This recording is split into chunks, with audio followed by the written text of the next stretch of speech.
When we joined the Covenant, we took an oath, according to our station, all without exception.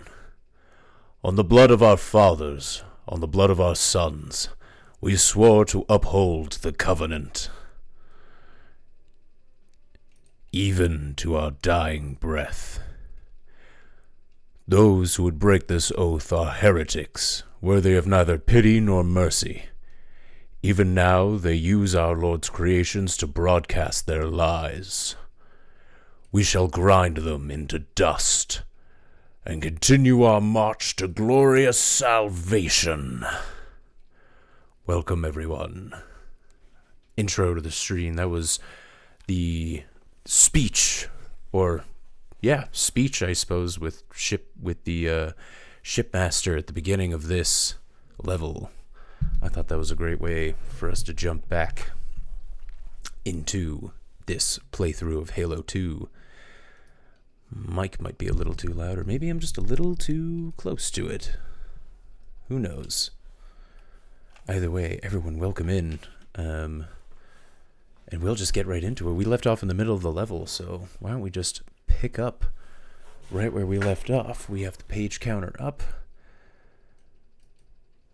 We have chat right there. Everything is perfect. Oh, we do not have. Haha. We cannot hear the bloody game. Hopefully this will be better.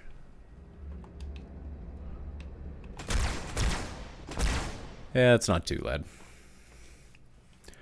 It's not too loud. It's a bit loud for me, not gonna lie. But I think you should all manage. I don't know. If I need to turn up, people can let me know. I should think. I should hope.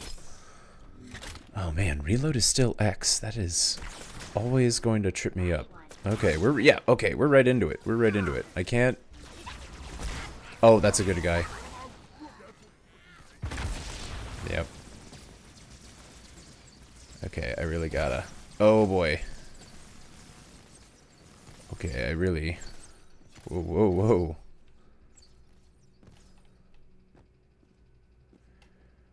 I really jumped into it. Jumped right into the fire. No frying pan. There you are.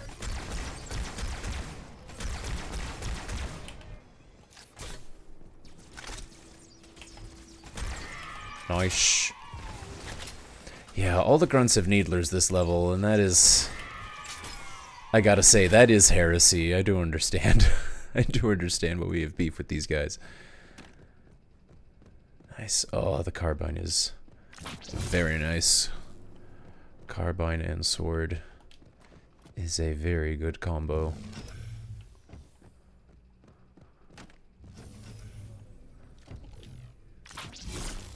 Oh, hey guys.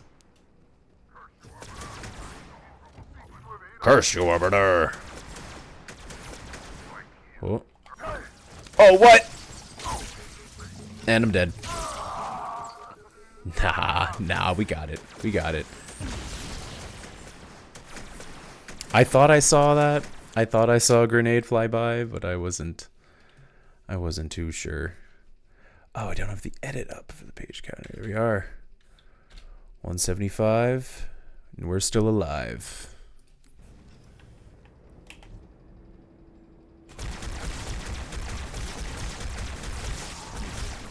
Wow, okay. That was hasty. That was my bad. I'm just shaking off the rust. I'm shaking off the rust.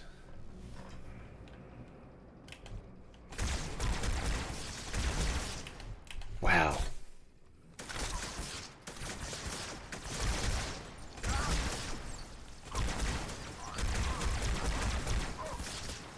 Whew. And heal. There we go.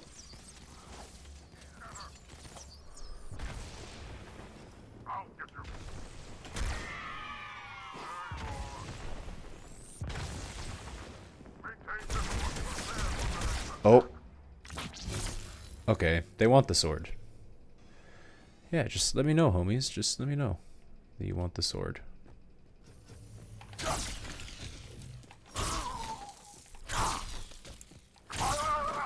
Takes two, huh? Oh, I guess I don't need to slash him twice. I just gotta slash and then melee. Yeah, that's the move. That's the move, chat. Okay. Yep, that's a lot of damage to just have right off the bat. That's good. Yeah, love to work with that. Deal with him, my brothers. I will do It's him.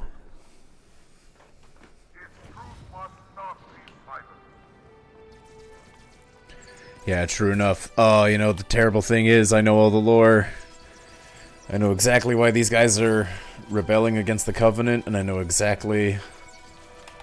I know that they definitely should. Oh, fuck. Oh, damn it. I don't even know where he got me from. They really just flood into the room, huh? Did someone say flood? Oh, there you are, you jackass.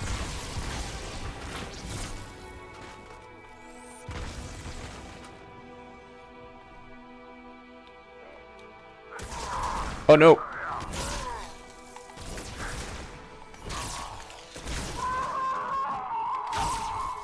There we go. Nope! No way! No way the Arbiter went down like that. Just flying across the map. No way he goes down like that.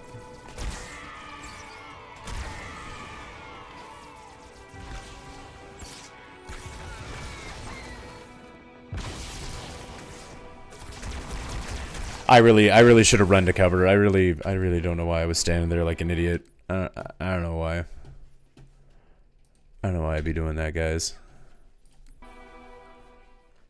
It's fine, because this is the one. Because I know where they're coming from now. God, those are always going to be annoying, though.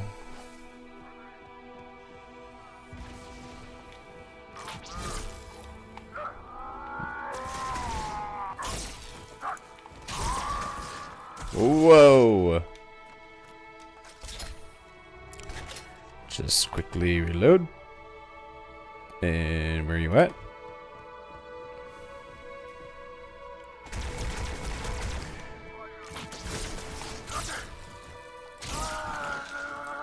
Oof.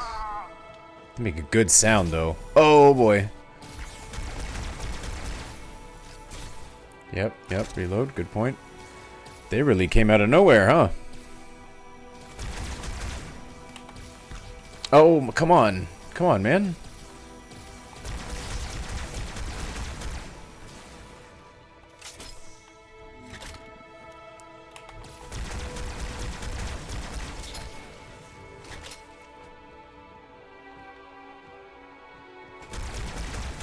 There it is. And there we are. Oh man, every single enemy carries a carbine in this level. Is beautiful. That's beautiful. I mean, it's good and bad, but it's mostly good. It means there's always ammo.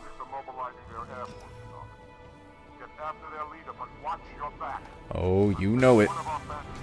Ooh, and the music kicks in. Music kicks in immediately. Oh, whoops.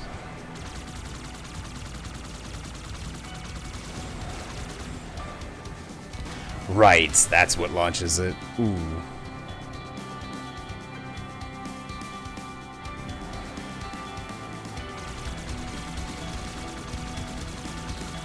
Is this?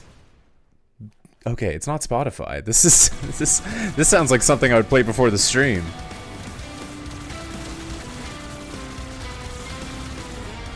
Oh boy. And my Banshee is already toast. Ain't that nice?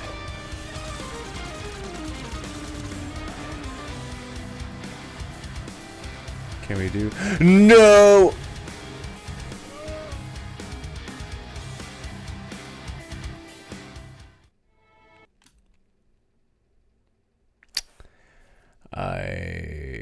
I've played this game before. I should stop.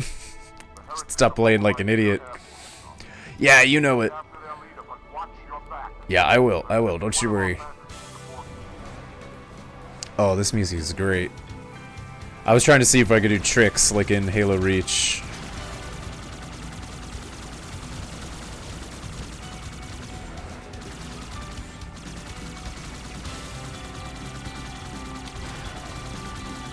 There we go. Hell yeah. Oh no. Ooh, whoa.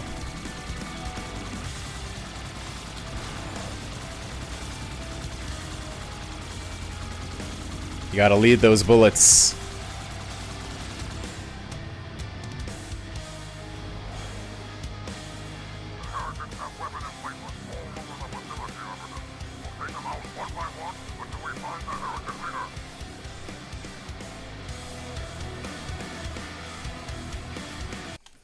Hold on.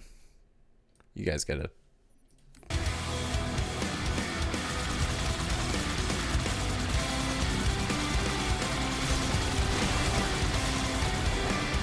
Oh wow, he really took me out.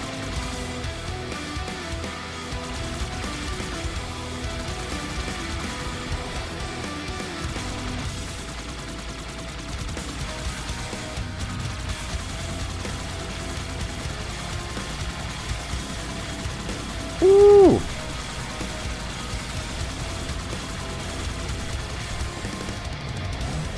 This is what Halo is. This is sick. Oh boy.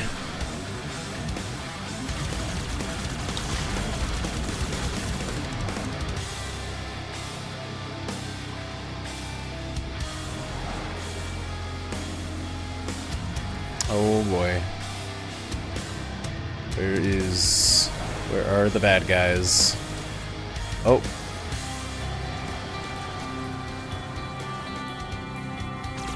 Oh dear.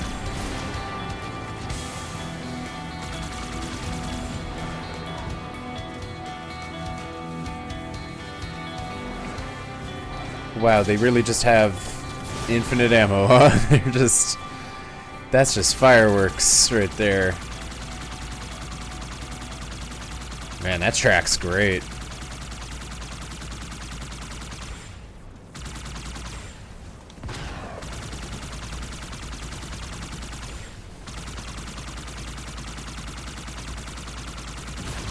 Come on. There we go.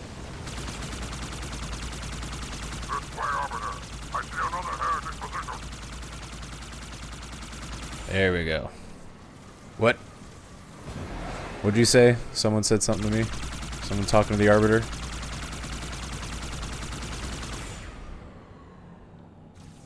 Eh? Ah. Right, those things arc. Forget about that.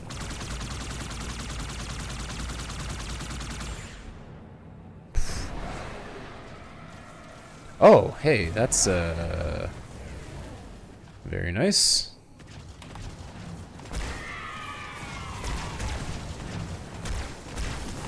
Oh, man. Oh. Damn, I knew they would do it too. Whoa. I'm not reading that many pages. Whew. I knew they would do it too. Ah. That's the checkpoint, huh? Well, it's time for the song again.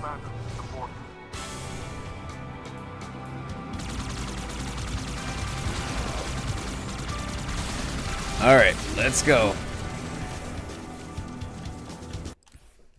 Yeah, that sucked. Alright. Let's try it again. Get after their leader, but watch your back. I'm sending one of our bandits to support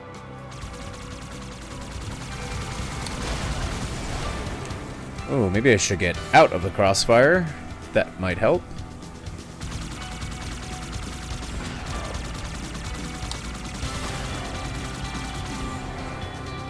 What? That didn't... Oh, okay. Very cool. Very, very cool.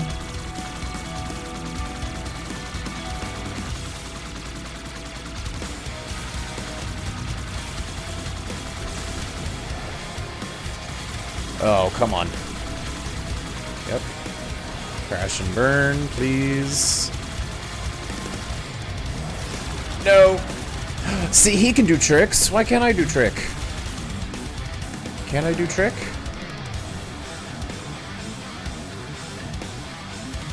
Left bumper. What trigger is this?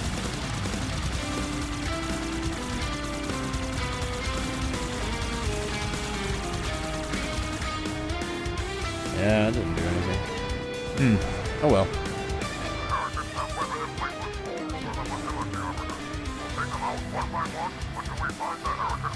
Okay. Okay, cool. Checkpoint. It should have done that before, and it just didn't.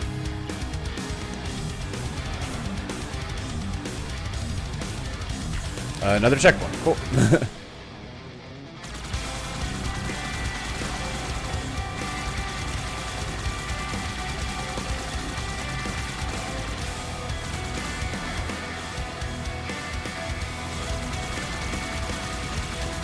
Wow. It'll take a minute. It'll take a lot of damage. Oh, I can't get over this track. Is it just me, or does this rip? This absolutely rips.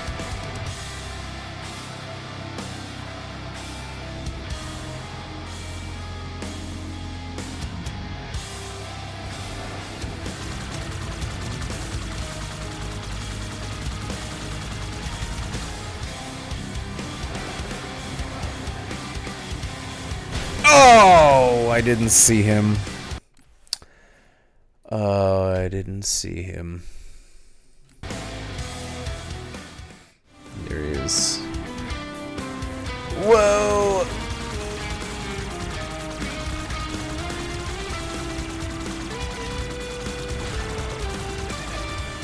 There's no way. Nah, there's no way.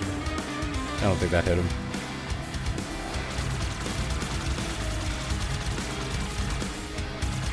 There we go. Nice.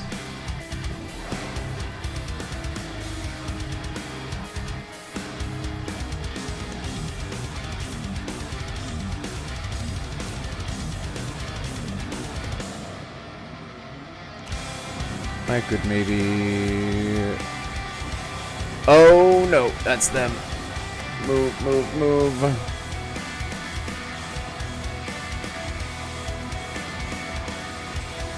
Ah, over there. That's where I need to be.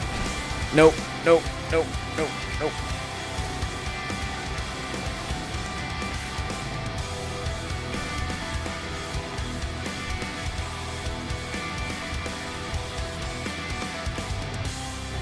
Ooh.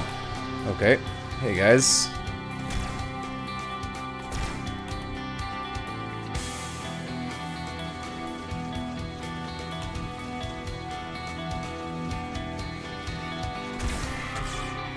Oh, no way that got him. That's sick. Okay. Sweet. Oh my! Oh, okay. That's... I couldn't move fast enough. And I really... I feel I did that as... cautiously as possible. Oh, come on.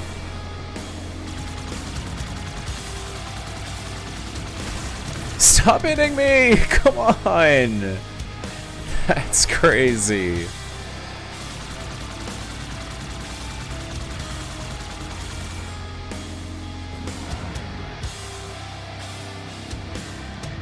I'm gonna try and fly up here. I'm pretty sure this is where the Banshees are. Oh, I should maybe not fly in front of the turret. That's probably a good idea.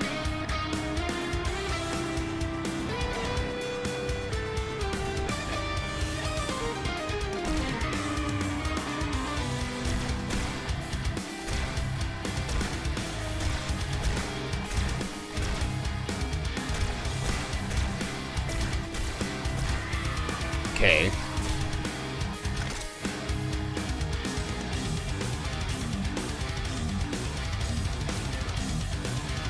Oh, whoa, whoa! Okay then. Oh,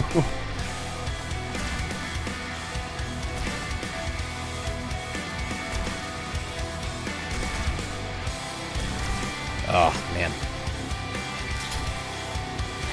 Even if I have half my health is too little.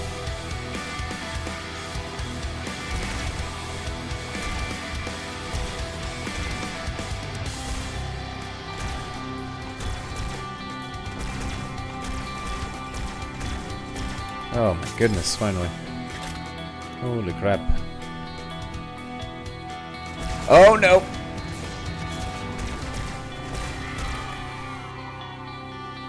That one. Oh. Oh!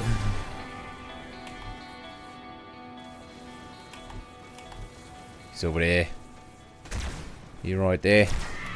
There it is. Oh man. Actually, what would be better than that?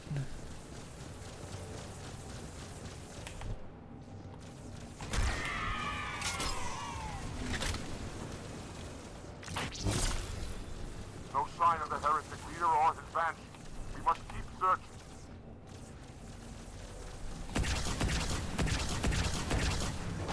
Nah, I don't think that's gonna cut it. Unfortunately. Okay. Let's oh boy. I'm guessing I won't get a checkpoint until I take out one or both of those guys. I guess that Phantom's just invincible, which is great.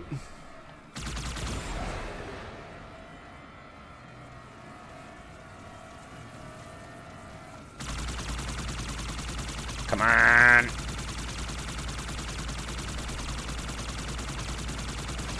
There we go.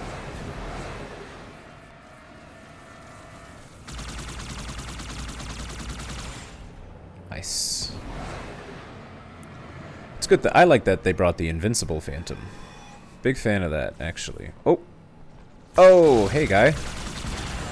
Wow, you just get the surprise advantage and that's all you need, huh? Okay, cool. Yeah, cool. No doubt, no doubt.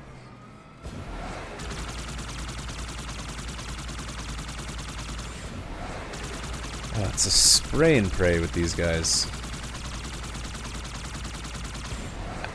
Come on.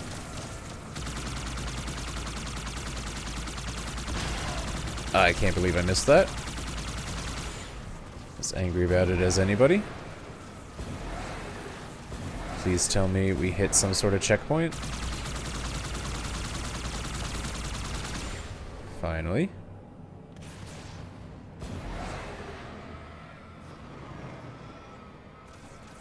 Oh.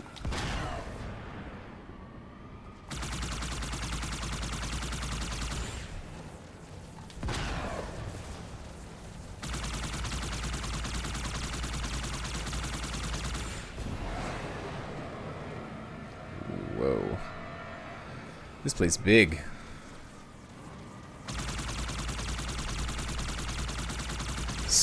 Don't know the lore of this place, but I know. Wow. It's a Forerunner facility. That's all we get as players. That's all the game gives us. Yay, checkpoint.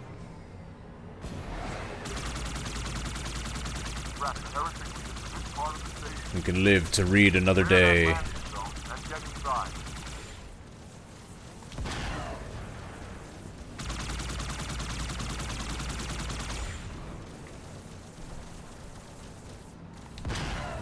And oh, nearly a perfect shot.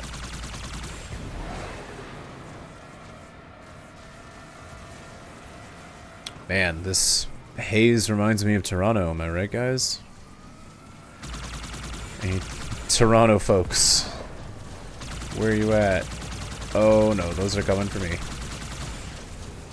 Oh, those are all coming for me. Oh dear. Holy crap.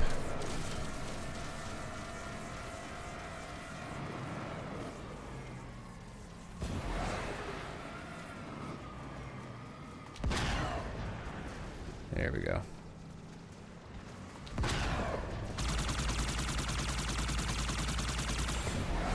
boy.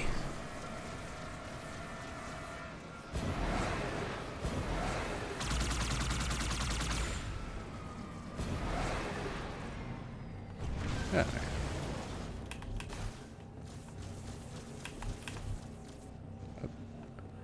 Guess the Banshee makes an okay spotter. Oh! Where enemy? Oh, that's good grunt. Okay. Good grunt. Good grunt, okay. Oh, cutscene. Good grunt. That's the level. Oh, wow. Okay. That's a fast one. Jeez. The Oracle. Oracle. Okay, no, wait, we won't open that one yet. Let's switch on to the book. I thought we were about to add a lot more deaths there, but no, we got a quick, easy, 20 pages to read.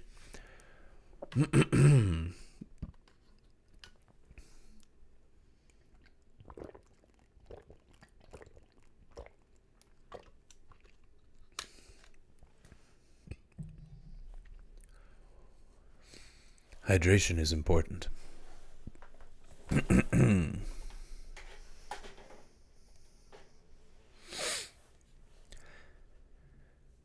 When the news reached Leghorn that Felix was no longer wealthy, the Turkish merchant gave his daughter orders. She was to think no more of her lover. Instead, she was to prepare for a return to her native country. Safi was outraged by these orders. She tried to argue with her father, but he left her angrily repeating his cruel order. Don't drop your phone in the middle of the stream. A few days later, the Turk entered his daughter's apartment. He told her that he had reason to believe that their residence at Leghorn had been discovered. He was in danger of being taken captive and turned over to the French government. As a result, he had hired a ship to transport him to Constantinople. The ship would sail in a few hours. He intended to leave his daughter in the care of a servant.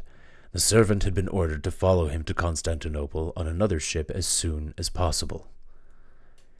When she was left alone, Safi considered her options. She did not want to go back to Turkey. She wanted to follow her lover into exile, taking with some jewels that belonged to her and a sum of money. She left Italy with a young female friend. This friend was a native of Leghorn, but she understood the language of Turkey. Together, the two young women departed for Germany. They made their way to a town about 70 miles from the cottage of de Lacy. There, her traveling companion fell dangerously ill. Safi cared for her with the most devoted affection, but the poor woman died. Safi did not know the language of the country. She was completely ignorant of the customs of the world. She fell, however, into good hands. The woman of the house where she was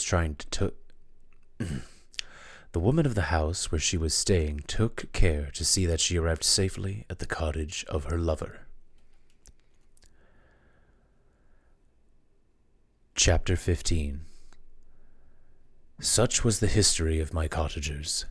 It made a deep impression on me. I learned from it to admire their virtues and condemn the vices of mankind. But in giving this account, I must not leave out an event that occurred in August of the same year. One night, I went into the woods to gather food for myself and firewood for my protectors. On a rock, I found a leather suitcase containing several articles of clothing and some books. Fortunately, the books were written in the language I had been learning. They included Milton's Paradise Lost, a volume of Plutarch's Lives, and The Sorrows of Young Werther. These books gave me great delight. I began to study them whenever the cottagers were busy with their work. They stirred up many new ideas and feelings.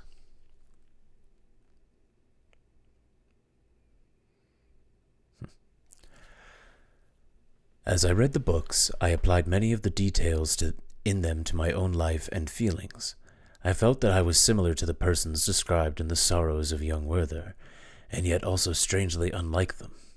I sympathized with them and partly understood them, but I was unformed in mind, connected to no other being, and related to no one. Who was I then, and what was I? Where did I come from, and what was my purpose? These questions continually came up again, but I was unable to answer them. The volume of Plutarch's Lives contained the histories of the first founders of the ancient republics. Plutarch taught me noble thoughts. He elevated me above the wretched sphere of my own reflections and taught me to admire and love the heroes of past ages. Many things I read surpassed my understanding and experience. I had a very confused knowledge of kingdoms, mighty rivers, and boundless seas, and I knew nothing about towns. The cottage of my protector was the only school in which I had studied human nature. But this book introduced me to new and mightier scenes of action. I read of men involved in public affairs, governing or massacring their species. I felt a passion for virtue rise within me, and a hatred for vice, as far as I understood the meaning of those terms. But Paradise Lost excited different and far deeper emotions. I read with wonder and awe the story of an omnipotent God warring with his creatures. I often made connections between the story in the book and my own life. Like Adam in Milton's poem, I was apparently united by no link to any other being in existence. And yet his state was very different from mine in every other way. He had come forth from the hands of God, and he was a perfect creature, happy and prosperous, guarded by his Creator. He was allowed to communicate with and acquire knowledge from beings of a superior nature. But I was wretched, helpless, and alone. My situation was more like that of Milton's Satan, for, like him, I felt envy rising up within me. Another circumstance strengthened and confirmed these feelings. Soon after my arrival in the hovel, I discovered some papers in the pocket of the clothes that I had taken from your laboratory. At first I had not paid attention to them, but now that I was able to decipher the characters in which they were written, I began to study them. It was your journal of the 4 months before my creation. You described, in detail, every step you took in the progress of your work. I am sure you remember the pages. As I read your words, I felt sick. "O hateful day when I received life," I shouted in agony. "Accursed Creator, why did you form a monster so hideous that even you turned away from me in disgust? God, in pity, made man beautiful and attractive, after his own image. But I am deformed. Even Satan had his companions. He had fellow devils who admired and encouraged him. But I am friendless and hated."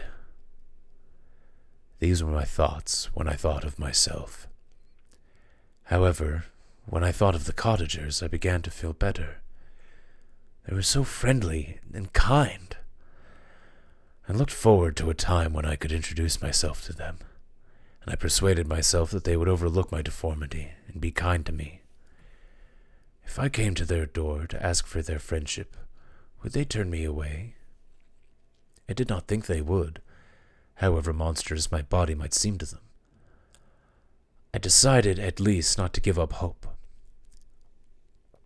After a while, I began to prepare for a meeting with them.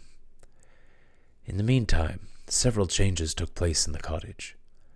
The presence of Safi made the others happy. That rhymes. Felix and Agatha seemed contented. Their feelings were serene and peaceful, while mine became every day more tumultuous. The more I learned, the more clearly I came to see what a wretched outcast I was. I cherished hope. It is true, but it vanished. I cherished hope, it is true, but it vanished when I saw myself reflected in water or caught sight of my shadow in the moonlight. I tried to crush these fears and strengthen myself for the upcoming meeting in a few months. Sometimes I allowed my thoughts, unchecked by reason, to ramble in the fields of paradise. I imagined that the cottagers would sympathize with my feelings and cheer my gloom, but it was all a dream. There was no Eve to soothe my sorrows and share my thoughts. I was alone. I remembered how Adam had asked his creator for a companion. But where was my own creator? He had abandoned me, and in the bitterness of my heart I cursed him.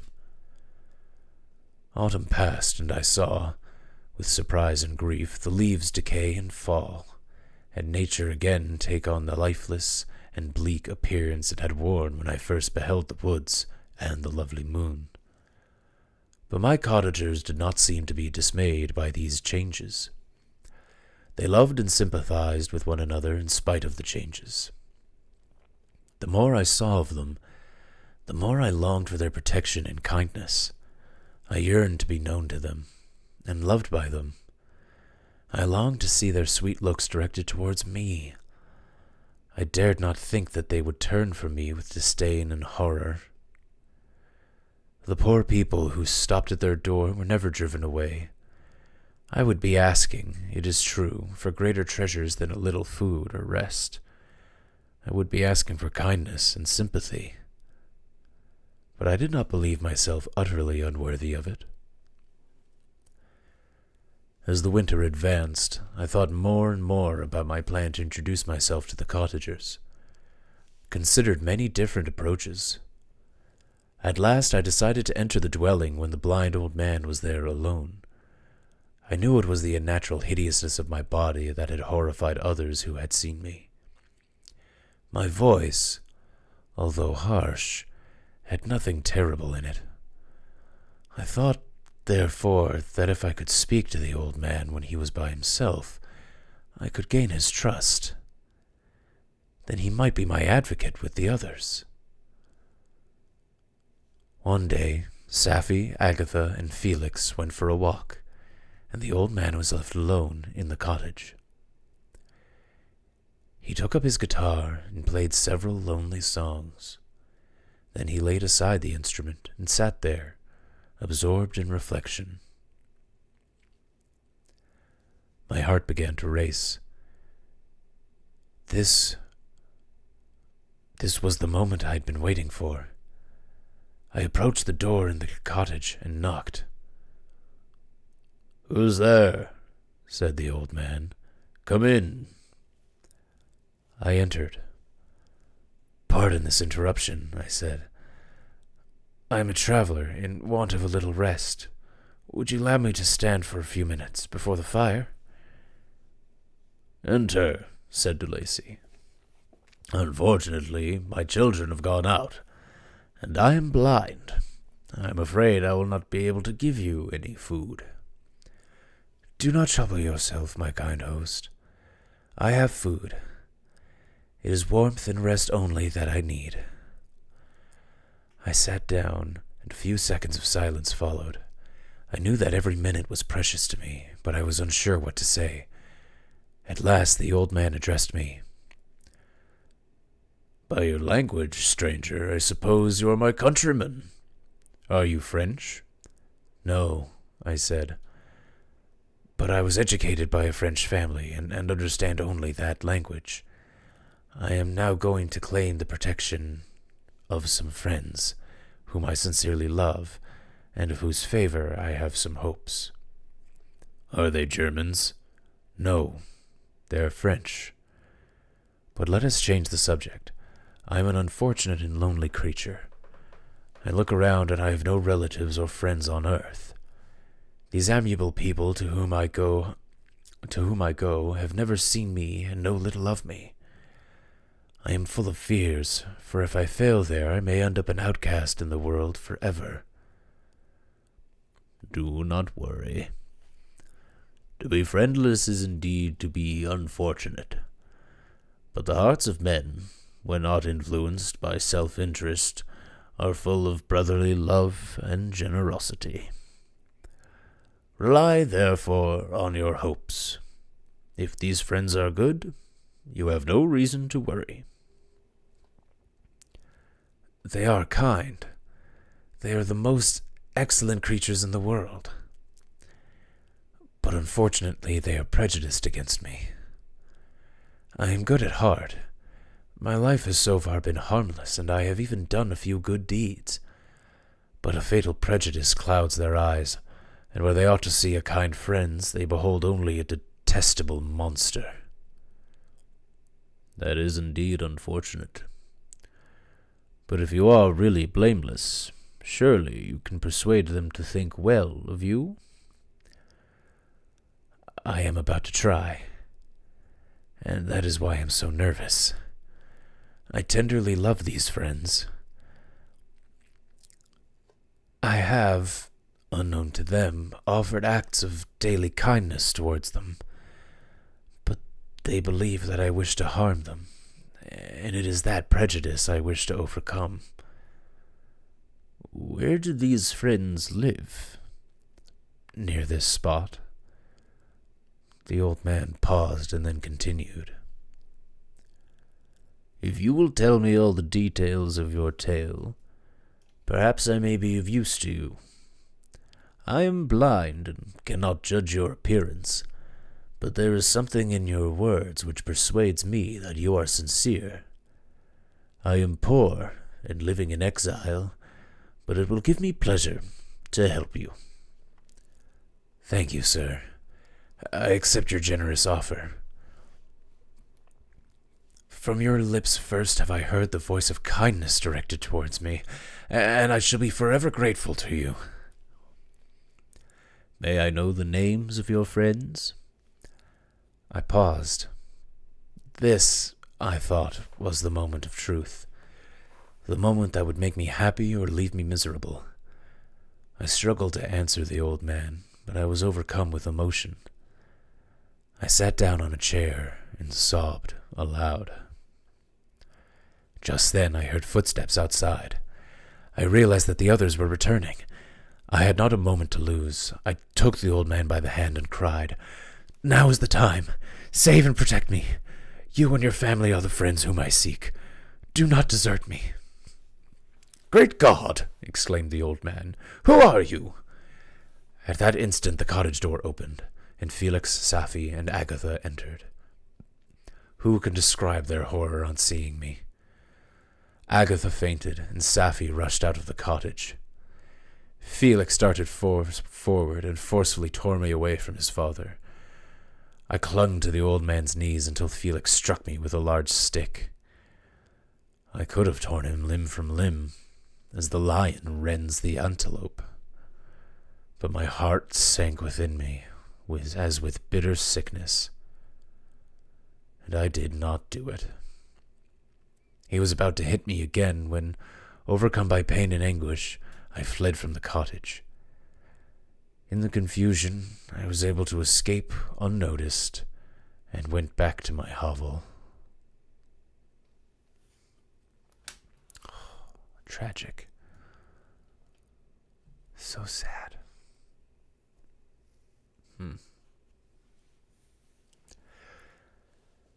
Chapter 16.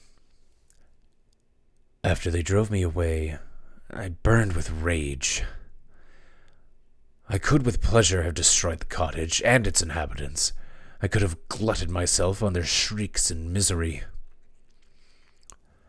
When night came, I left the hovel and went into the woods. There I was no longer afraid of being discovered, and I expressed my pain by howling. I howled like a wild beast. Oh, what a miserable night I passed, like the fallen angel in Milton's poem. I bore a hell within me.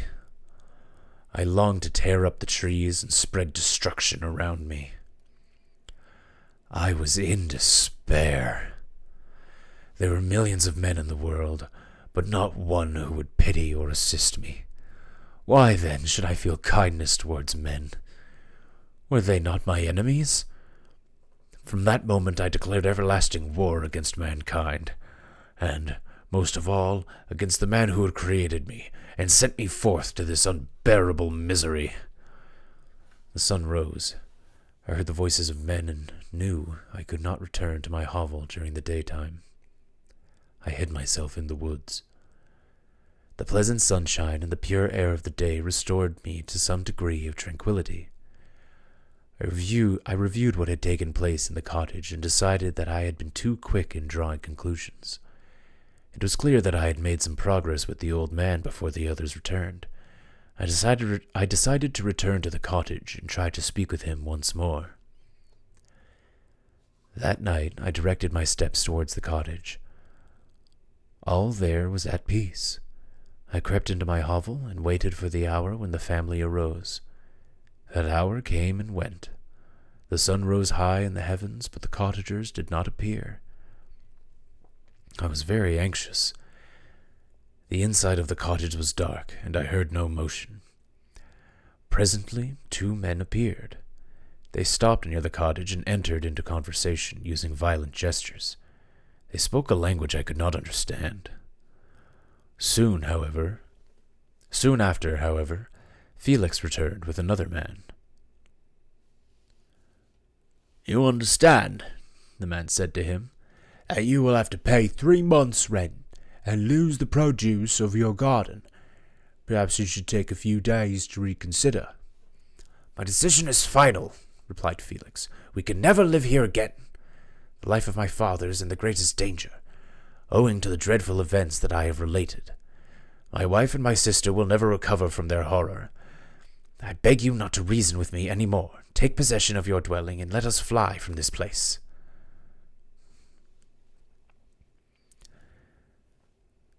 Felix trembled violently as he said this. He and his companion entered the cottage. They remained inside for a few minutes and then departed. I never saw any member of the de Lacy family again. I spent the rest of the day in my hovel, in a state of utter despair. My protectors had departed and had broken the only link that connected me to the world. Feelings of revenge and hatred filled my bosom, and I did not try to control them. Instead, I allowed myself to be carried along by them. I bent my mind towards injury and death. That night I tore up every plant in the garden and piled sticks and wood around the cottage. There was a kind of craziness in my spirits that burst all bounds of reason and reflection. I lighted a dry branch of tree and set the wood beside the cottage on fire. It was a windy night, and the wind fanned the fire. The cottage was quickly swallowed up by the flames. I sought safety in the woods, but was unsure where to go. I decided to go somewhere far, far away from the scene of my misfortunes.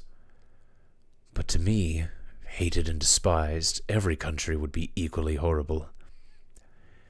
At length the thought of you crossed my mind. I had learned from your papers that you were my father, my creator. Among the lessons that Felix had given Safi, geography had not been omitted. I had learned from his lessons the positions of the different countries of the earth. You had mentioned Geneva as the name of your native town, and towards that town I decided to proceed. But how was I to direct myself? I knew that I must travel in a southwesterly direction to reach Geneva, but the sun was my only guide. I did not know the names of the towns that I was to pass, nor could I ask information from a single human being. However, I did not despair. Towards you I felt no sentiment but hatred, unfeeling, heartless creator. You had given me sense and feelings and then thrown me out. But you were the only person who could correct the wrong, and from you I determined to seek justice. My travels were long, and the sufferings I endured painful. It was late autumn when I left the district where I had so long resided. Fearful of encountering human beings, I traveled only at night. Nature decayed around me. The sun ceased to give heat. Rain and snow poured down around me. Mighty rivers froze. The surface of the earth grew cold and hard and bare, and I found no shelter. I had a map, but I often lost my way. The mildness of my nature had withered away, and all within me was turned to bitterness. As I made my way to you, I felt the fire of revenge burning hotter in my heart. By the time I arrived in Switzerland, the sun had recovered some of its warmth, and the earth again began to look green. I generally rested during the day and traveled only at night. One morning, however, finding that my path lay through a deep wood, I decided to continue my journey after the sun had risen. It was one of the first days of spring. The day was sunny and warm. It cheered me. I felt emotions of gentleness and pleasure stir within me. Half surprised by the newness of these sensations, I allowed myself to be carried away by them, and forgetting my loneliness and deformity, dared to be happy. Soft tears again wetted my cheeks, and I even raised my damp eyes with thankfulness towards the blessed sun, which gave me such joy. I continued to wind among the paths of wood until I came to the edge, to a deep and rapid river. Here I paused, not knowing which way to go. Then I heard the sound of voices and hid myself behind a cypress tree. A young girl came running towards the tree, laughing as if she ran from someone in sport. She continued her course along the banks of the river, when suddenly her foot slipped. She fell into the rapid stream. I rushed from my hiding place and leaped into the river. The current was strong, but I was able to drag her back to the shore.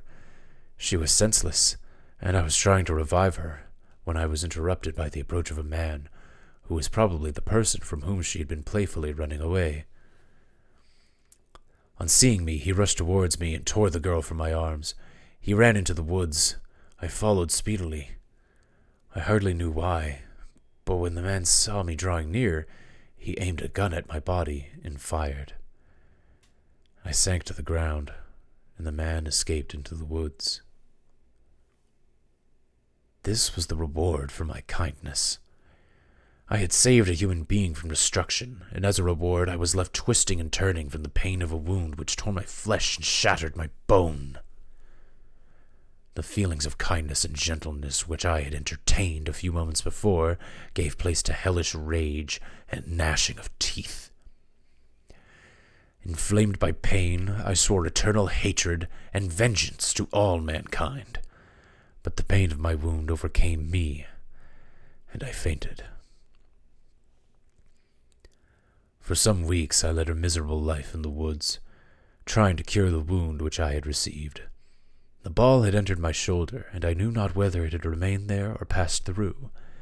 At any rate, I had no way to remove it.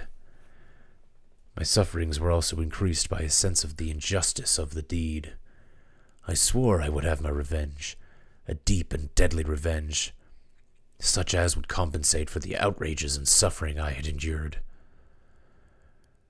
After some weeks my wound healed, and I continued my journey. My labors were no longer lightened by the bright sun or gentle breezes of spring. I could no longer feel joy. I felt that I was not made for the enjoyment of pleasure, but my toils were drawing to a close, and in 2 months I reached the outskirts of Geneva. It was evening when I arrived, and I retired to a hiding place among the fields to think about how I should approach you. I was tired and hungry, and far too unhappy to enjoy the gentle breezes of evening or the prospect of the sun setting behind the mountains. While I was thinking, I was disturbed by the approach of a beautiful child, who came running up to me with all the playfulness of infancy. Suddenly, as I gazed on him, an idea seized me, that this little creature was unprejudiced. He had lived too short a time to acquire a horror of deformity.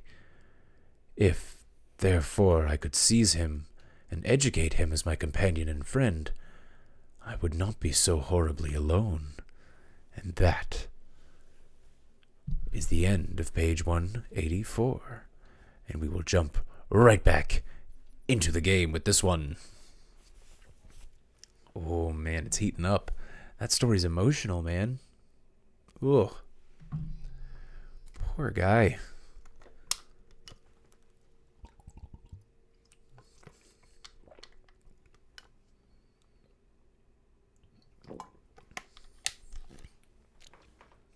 It's funny, I realized reading that chapter that it's a fun book to read with Halo. It's a fun comparison to make with Halo 2, because Halo 2 also has two storytellers. as the chief and the arbiter. And we play the game as both of these characters and experience the story through both of their eyes. And Frankenstein also has 2 storytellers, and that's pretty cool. And that's a happy accident. So, back into it.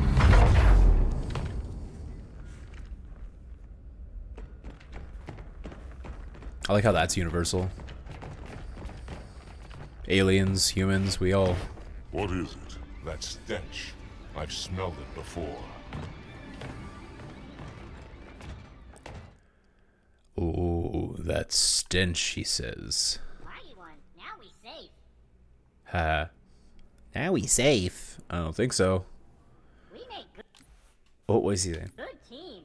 We make good team. Oh yes.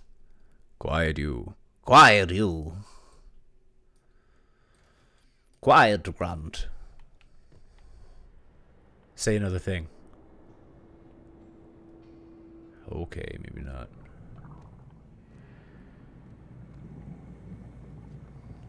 Why are there flood and breeding tanks?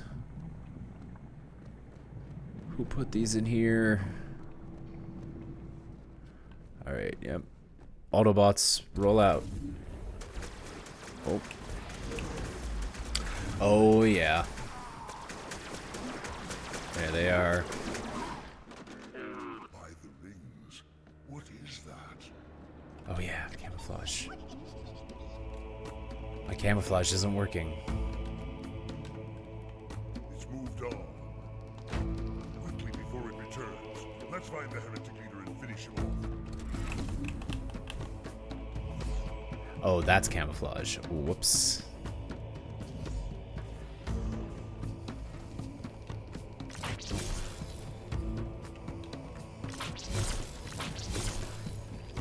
What happened here?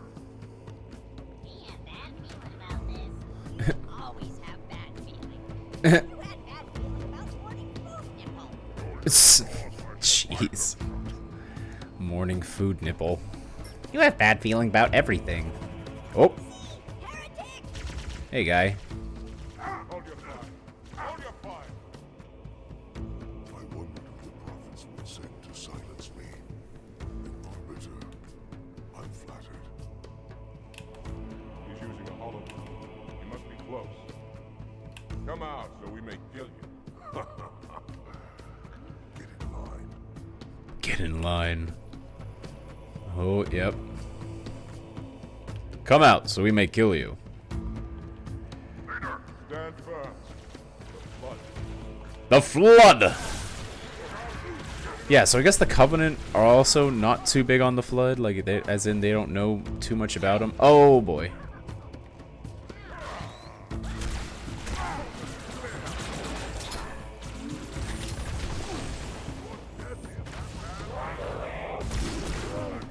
Oh, yep.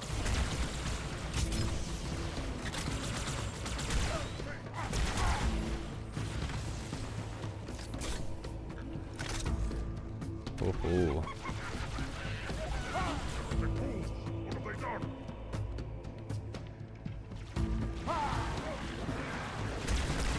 Yep. Yep, I knew that was gonna happen. I'll follow when our reinforcements arrive. Okay, great, yeah. I'll go by myself. Good plan.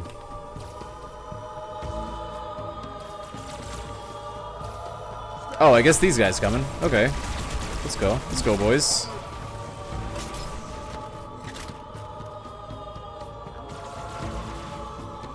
I heard this elevator section is long. I say heard. I've played this game before. I should know. Might be extra long on Legendary. Oh boy.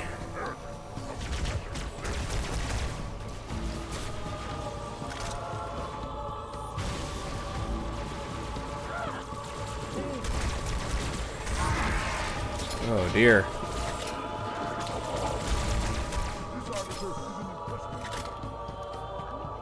Whew.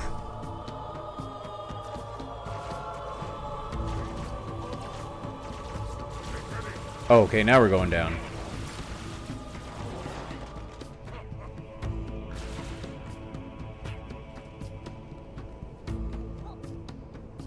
Is it an elevator or is it like a transport? I guess we're moving through a shaft, so. I see you. Okay, nice.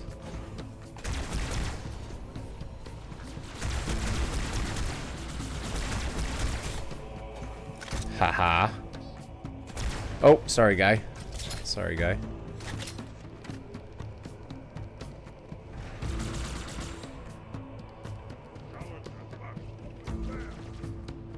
Where they at? Oh.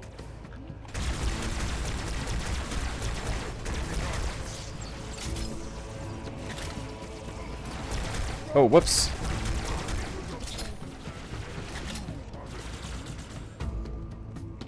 Alright, let's go, boys.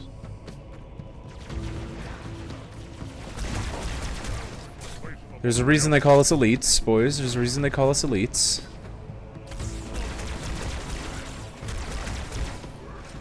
Whew. So what, am I just headshotting the flood? This is great.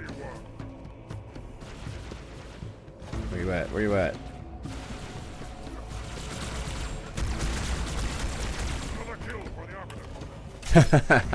Another kill for the Arbiter. Yes, sir.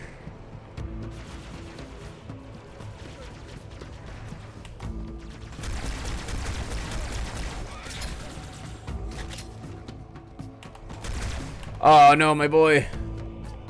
They got my boy.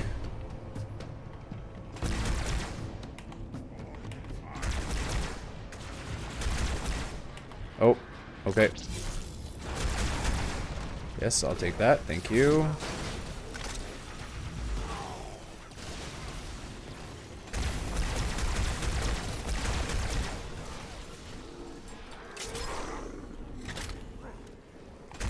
Whoop.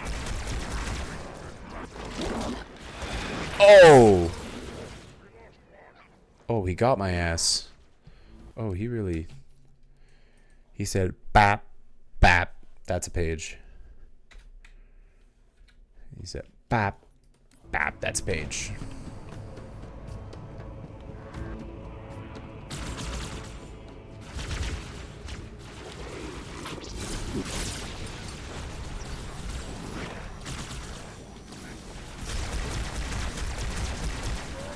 Ooh.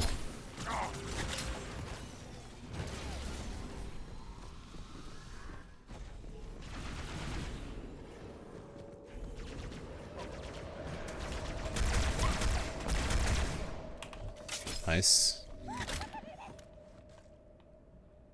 Break on your knees.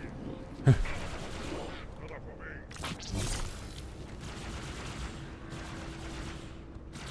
Are you shooting? Oh. Oi!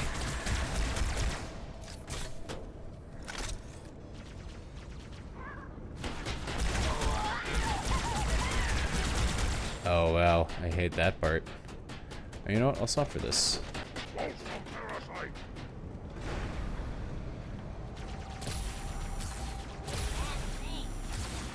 Oh, it just rips them apart. Oh, hey guys. Nothing but checkpoints here. Okay. Yep. Yeah. Yeah. It's a beam off.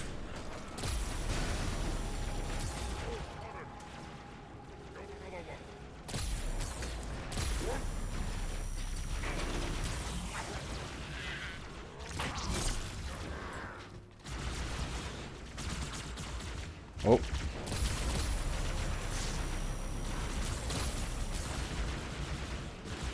Need more beam.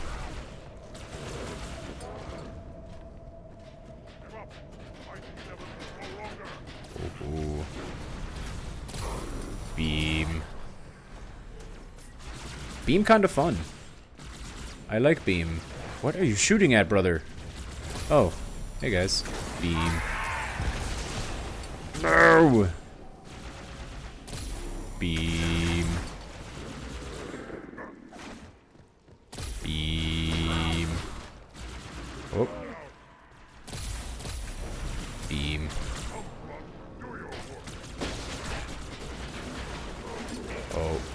Beam! Oh, beam. This is very much a beam situation.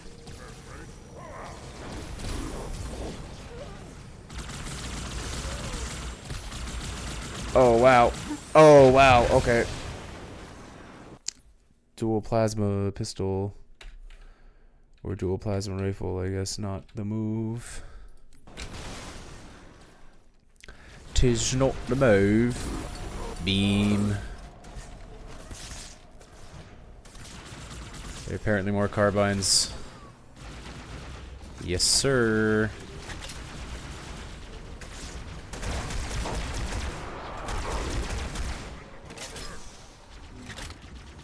Nice, nice, nice. Oh!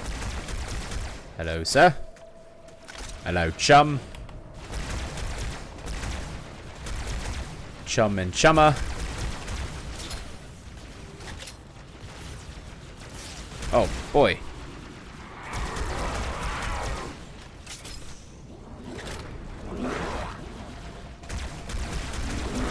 Oh! That's a horrifying noise they make. Oh my god. You think I'd be on my toes for that? Ha.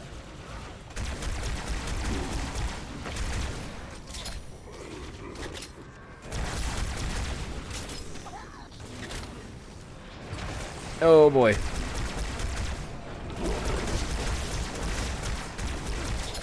Wow. Nope. We're good. We're good.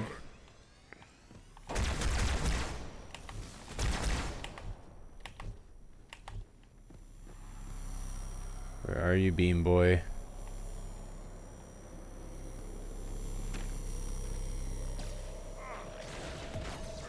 There he goes. Ah!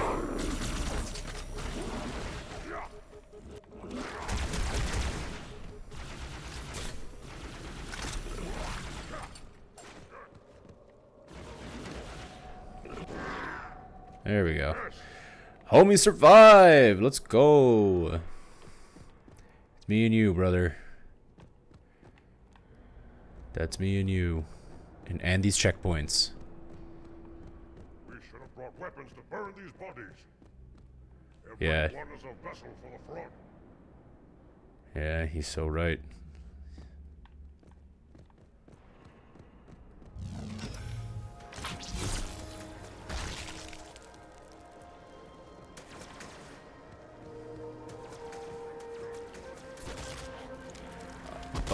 Oh boy.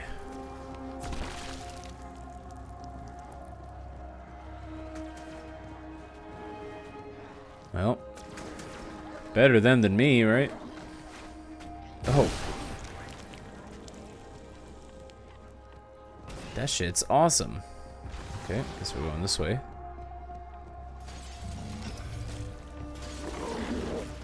What? Oh, hey guys. Did they actually break through the glass? Or do we go this way? No, we just came from here. So what's the deal? Where'd they come from? It's already... Oh, did they come from... Oh, they totally came from up there. Oh, no, they did. Yeah, okay. Hi, guys. No, don't come up. Don't come up here. You guys are good. You guys are good. You do that.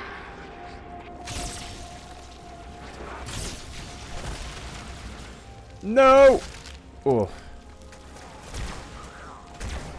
Ew, creepy guys. Creepy, crawly little guys. Ew.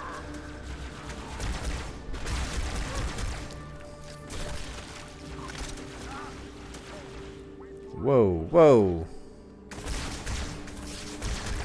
Oh, okay, those are the heretics. Let's go. Okay. Or are they the Flood? They killed me too fast. I didn't even know. Can't even track them down. Can't even track them down. Wouldn't even be able to tell ya. Oh, nice. I can do that quick.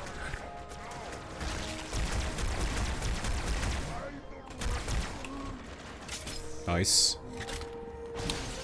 Oh, I guess I can break all of these.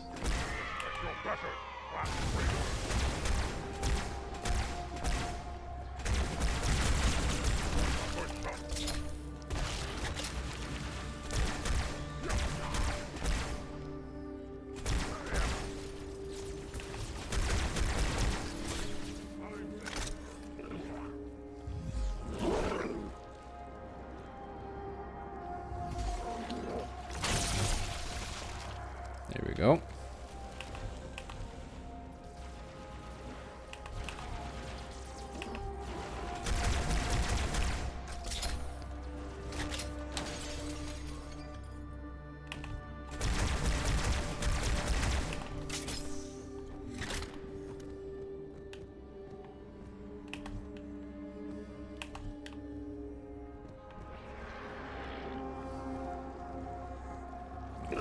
Oh man, where did you come from? That's what I want to know. Okay, I think I lost my homie. Oh dear.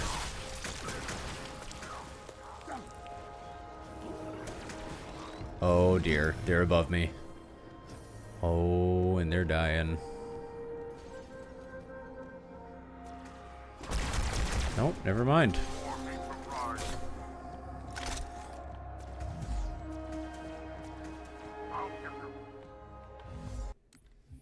Oh. The terminal plays a cutscene. This has nothing to do with the plot. This Your is just... actions do not make sense. Proper protocol for a flood outbreak is to establish immediate infection reporting. Communications must be maintained with all local forces in order to track any spread of the parasite. There are no local forces, Oracle. For now, all you have is me. But I tracked multiple ships in orbit, including some remaining human presence.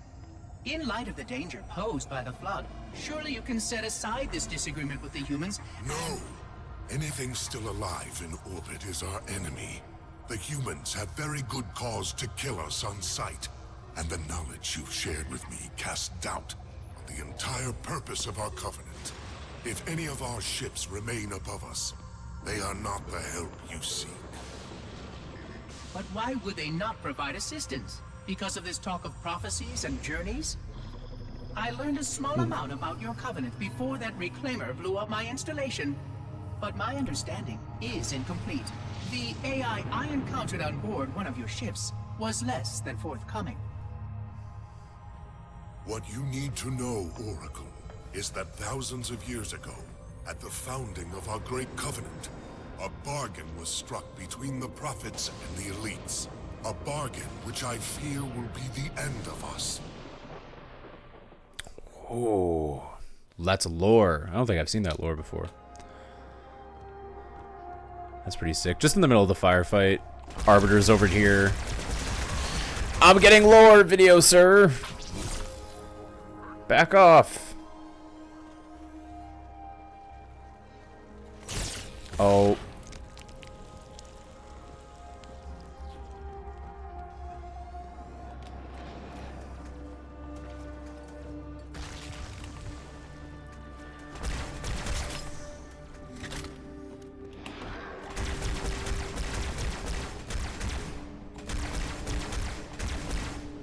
There we go. Easy peasy. I just know he is a carbine, so I want to get that. Oh my guy. How exhausting. How utterly exhausting you all are.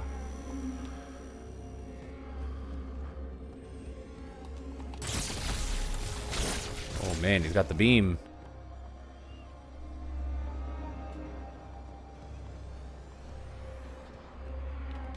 It will not be enough to save you. This lovely beam.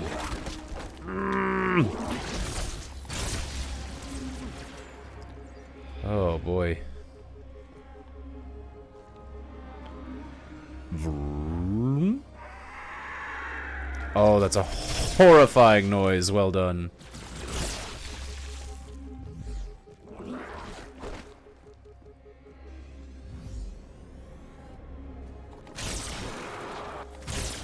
Oh, that's so satisfying.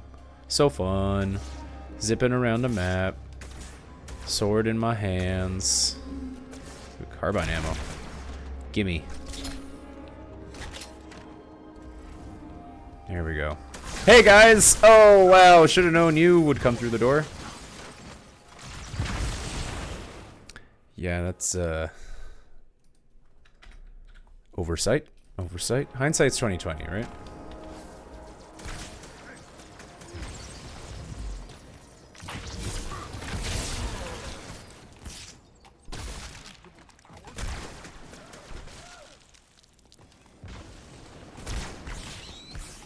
Oh boy.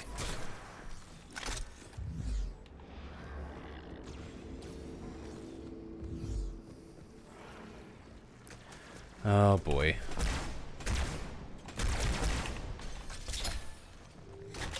Oh, guy.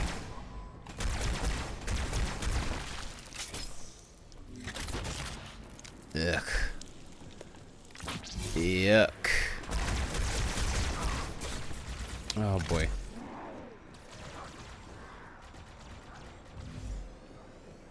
Oh, camo is so useful. I love you, Arbiter.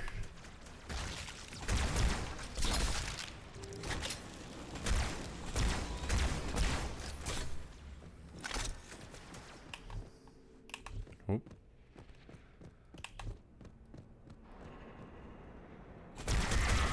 Oh.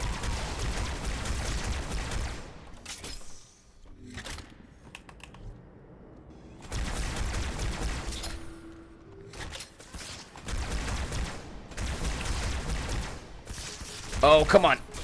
Oh, I got him, though.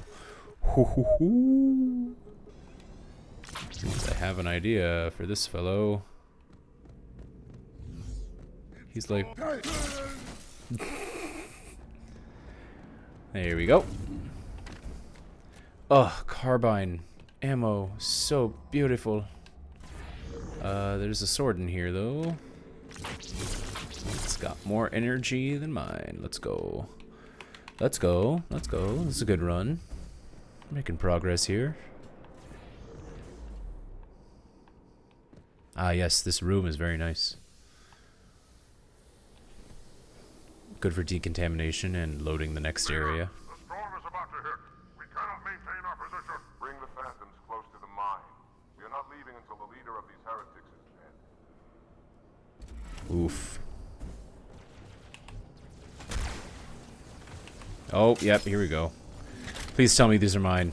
Tell me these are my guys. Yes, let's go.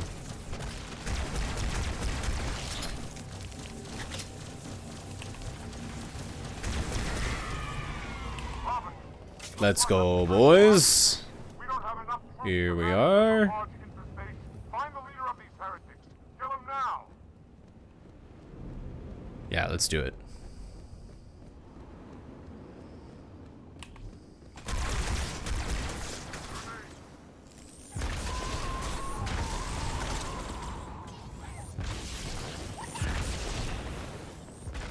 Boy, they're really grenade happy.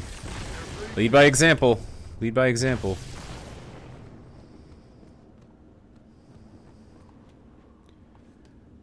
Oh, Arbiter's just itching to kill this heretic. He's jumping with joy.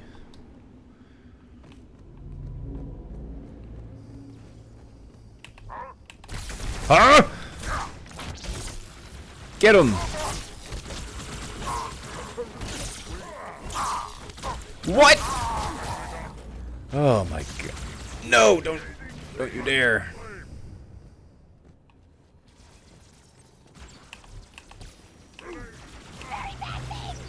Oh, oh, oh.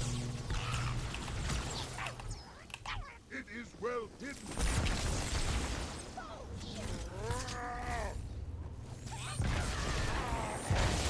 My god.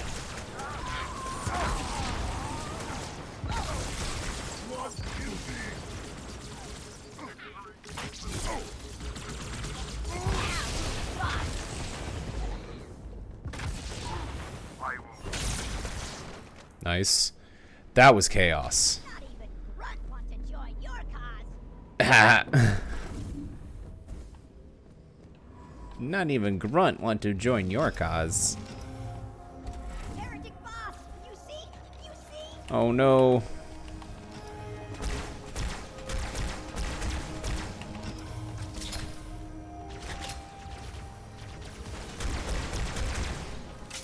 I mean, Sentinels help.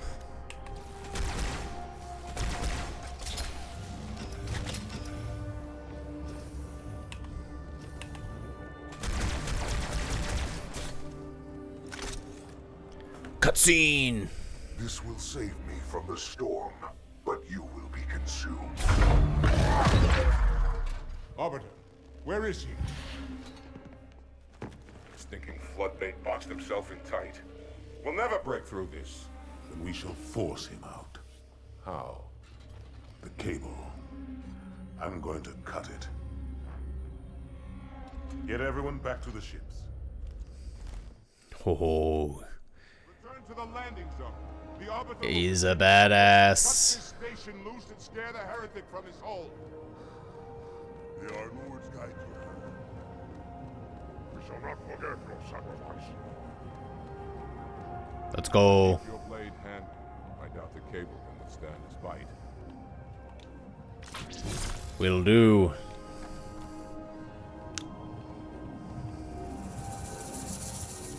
Farewell, leader. Oh.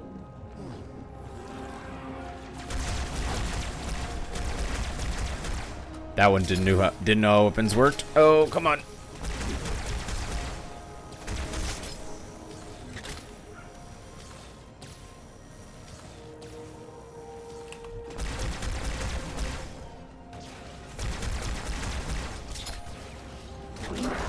Oh.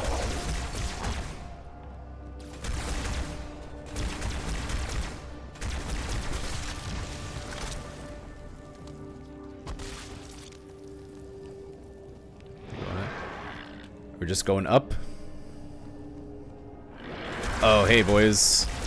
Right, I should probably try to kill the tiny things before they infect more dudes. I'm really bad about doing that.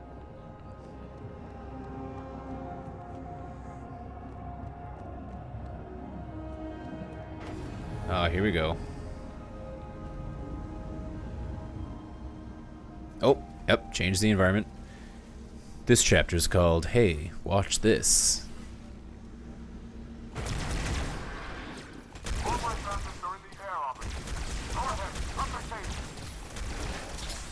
Oh boy, I hate this.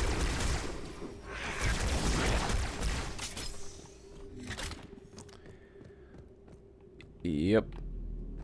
Oh.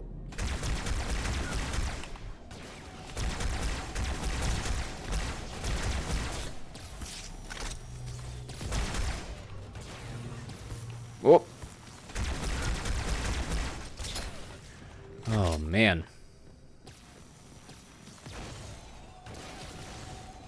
Oh, thanks, boys.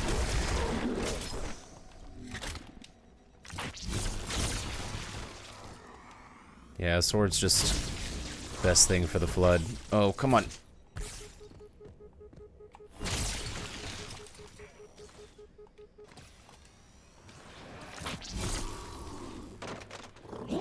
Oh boy!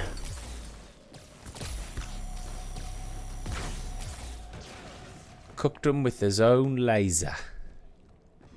Alright, how do we get up to the bloody cable? Oh. It's this, innit?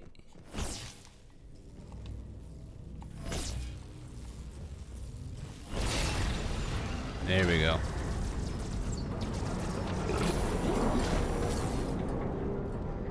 Yep. Oh, come on.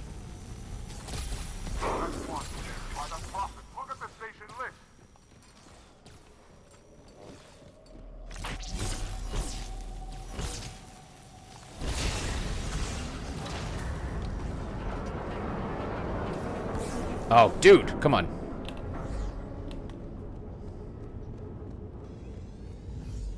Ooh. One final cable, Arbiter.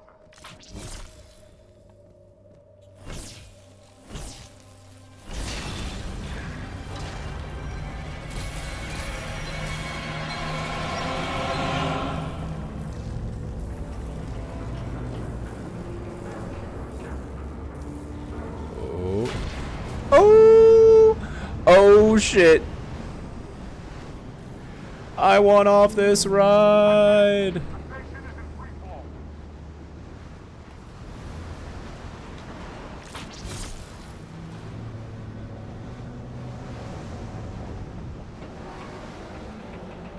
Jeez. Oh.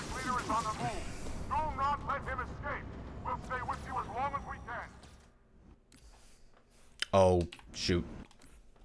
We're right here. We're right in it, and I have no ranged weapon.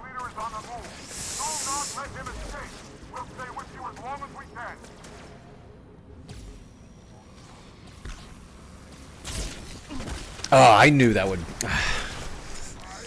That was my worst idea. That was the worst way to do it. I knew that would happen. The heretic leader is on the move. Do not let him escape. We'll stay with you as long as we can. Damn it. No, damn it. No, don't slash him. Okay, this doesn't take me a minute. I need to get my footing here. The heretic leader is on the move. Do not let him escape.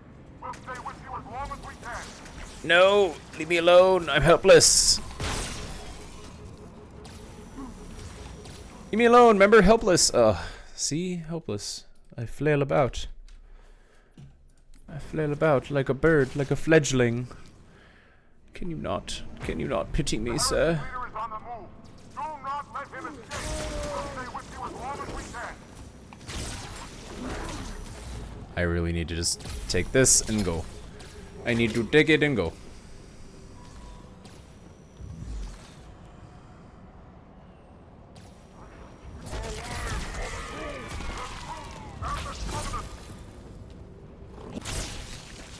Oh.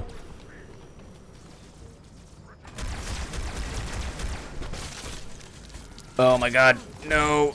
There is no cover in this place. This absolutely sucks.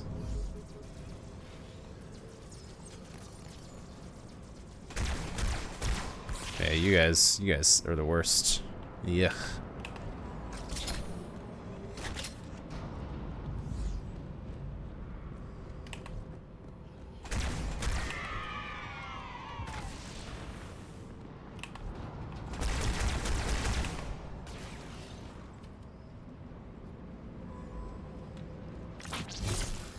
Where are they at? Oh, okay, it's just you. Okay. I think I can recover some ammo now. This is... No, we're in free fall. The station's in free fall, but like... Let's just make sure we don't leave any stone unturned here.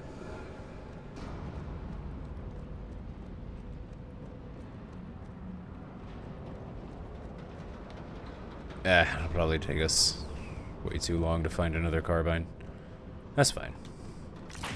A sword is all I need. I go that way. Oh. Oh, hey guys! Wow, you just...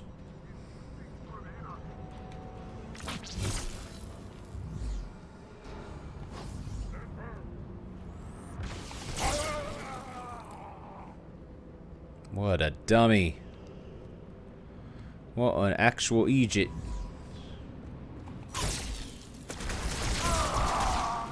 Are you still alive, officer? We're keeping pace as best we can. Oh. Oh.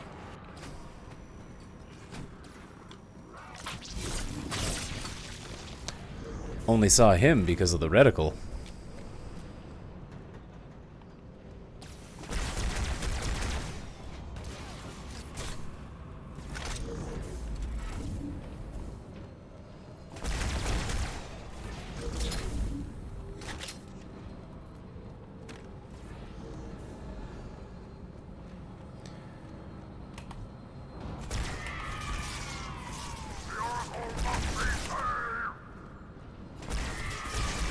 Oh my goodness. These guys really have an eagle eye. Even in free fall. Come at me.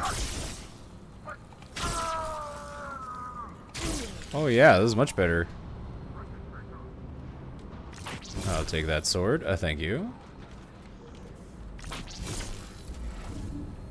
Okay, don't know what happened there.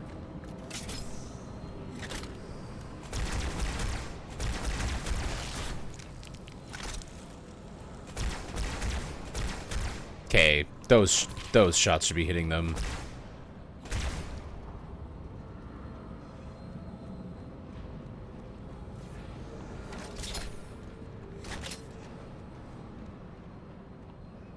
Ugh. Oh man, look at this dumb little bot. Be gone. Be gone, bot.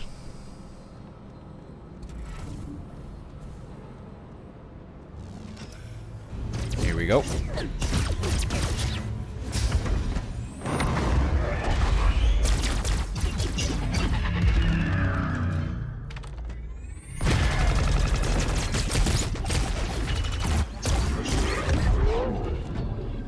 Well, see, that was his dumbest mistake. He should have just taken me out. He should have taken me out right there. Tell me you have another awesome song for me.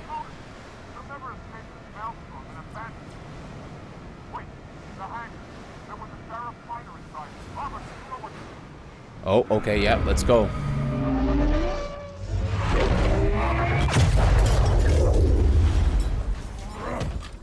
Easy. Easy.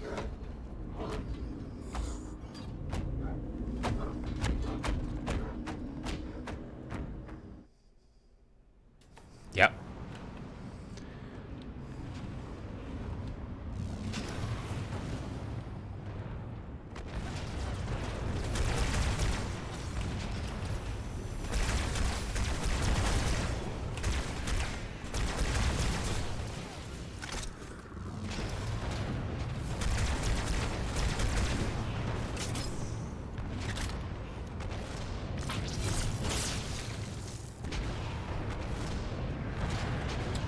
Yeah, I guess the Flood do not like the carbines. Oh. Bro.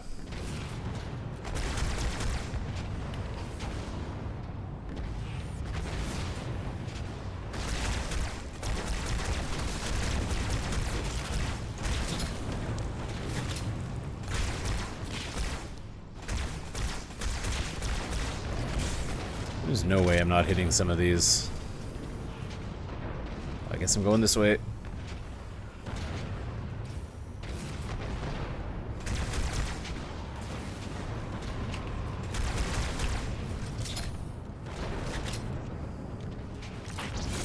Hello, sir. Could I please have your carbine? Thank you. Oh.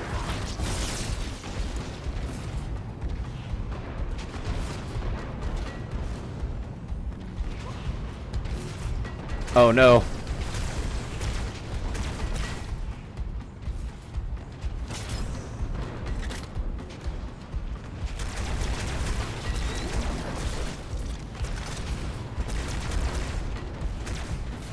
No, get out of him.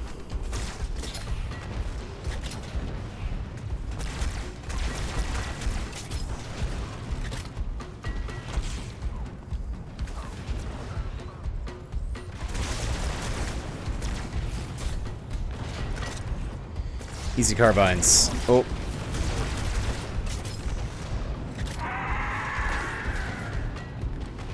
You are horrifying. Did you know that? You are horrifying, you know that. You are so big and scary. Oh, look at you.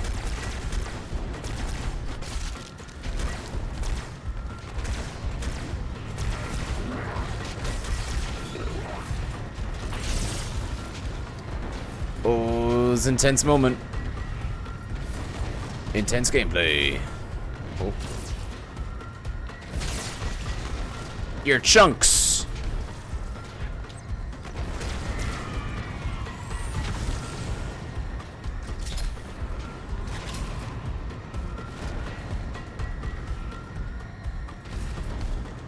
Okay, okay, okay. You chunks. Ooh.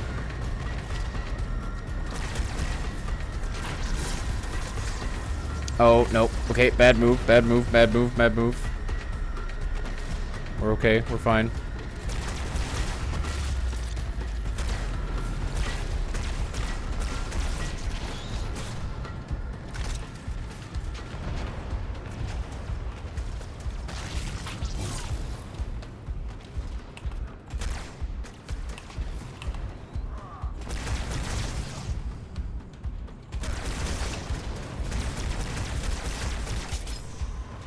Oh boy.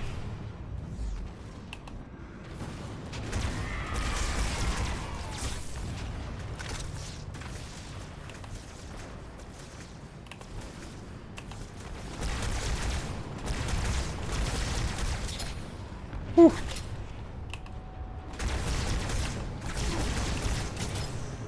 Oh, he got me. One little spore. One single flood spore can destroy a species. You chunky. You bits. Oh, this is my checkpoint? I mean, okay. You bits. You bits.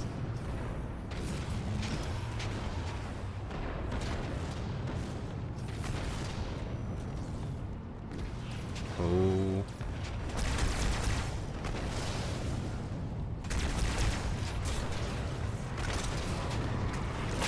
You bits.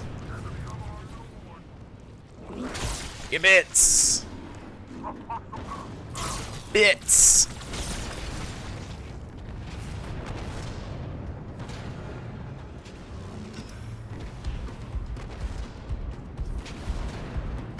Oh, this really intense music starts. I like it. Yeah, it was supposed to be a checkpoint here. Yeah. That makes more sense.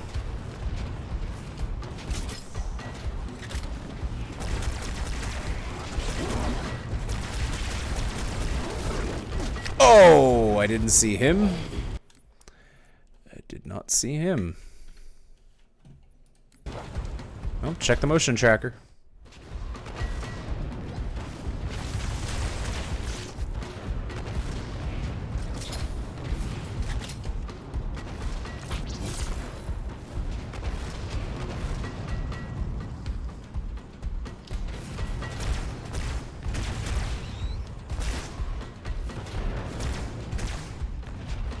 Y'all are annoying.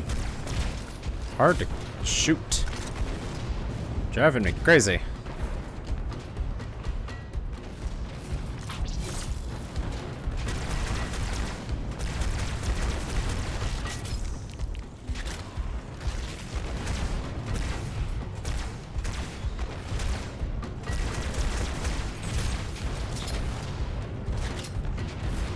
Oh, he's getting back up.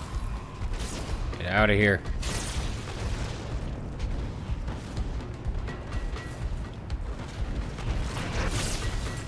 What's that sword like? Oh, better than mine. Another checkpoint. What I'd like to see. Bam, bam, bam, bam.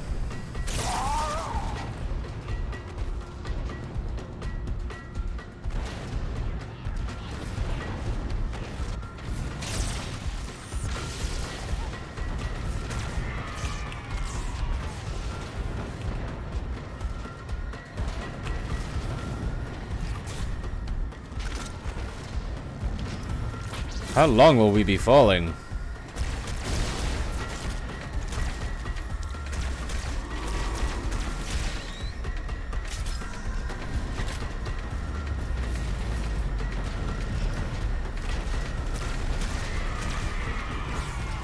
Oh, man.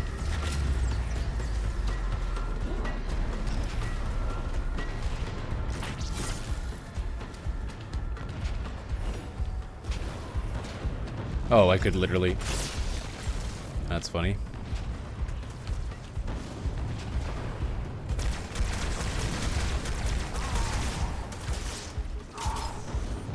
Oh, no!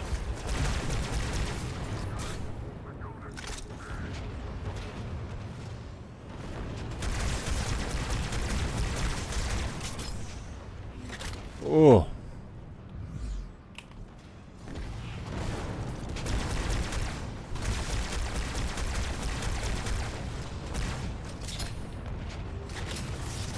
Okay, sick, tight, tight. No, no, not alright.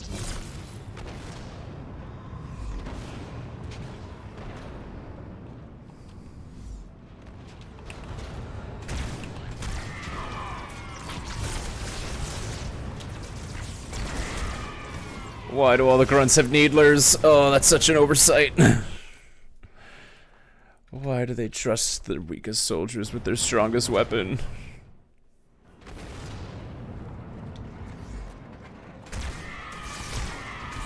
Oh! Why am I here? Wait, what? Why am I here?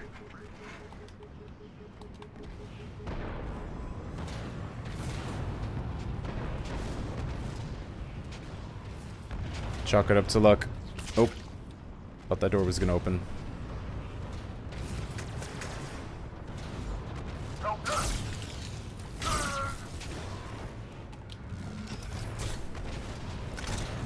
Yeah, I'm just gonna go. I'm sorry, lads. I'm just gonna take off. If it's all the same to you. Here we go. Oh boy. I smell a boss fight. Turn, heretic. Arbiter, I would rather die by your hand than let the prophets lead me to slaughter. Who has taught you these lies? There he is. Him. The Oracle. Hello, I am 343 Guilty Spark. I am the monitor of Installation 04. Ask the Oracle about Halo. How they would sacrifice us all for nothing. More questions? Splendid. I would be happy to assist you. Oh!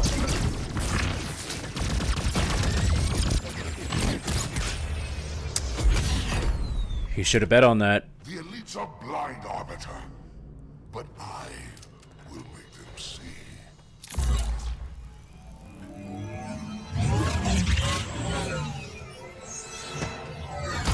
I don't like that.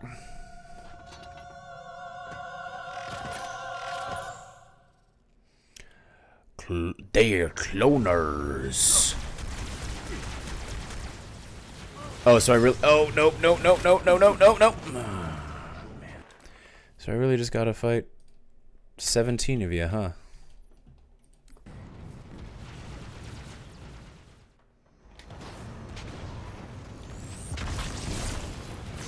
Oh. Ah! What? We have much work to do.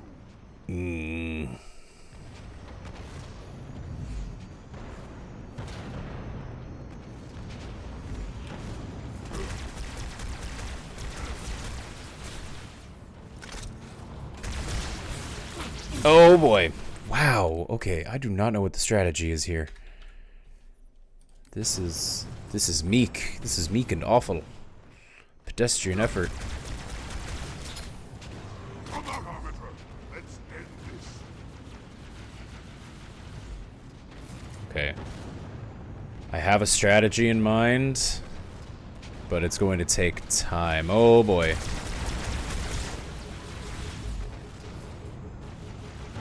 Who taught you how to fight?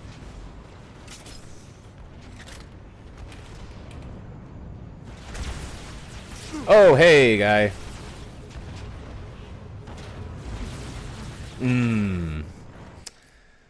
Oh, big 200. What do you know? What do you know about that?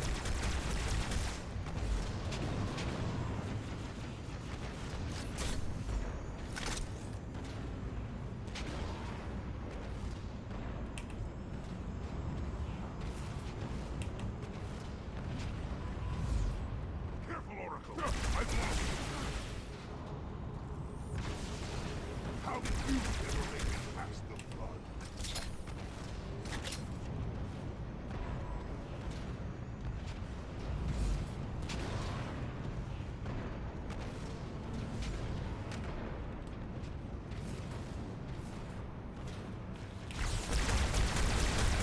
Oh my god.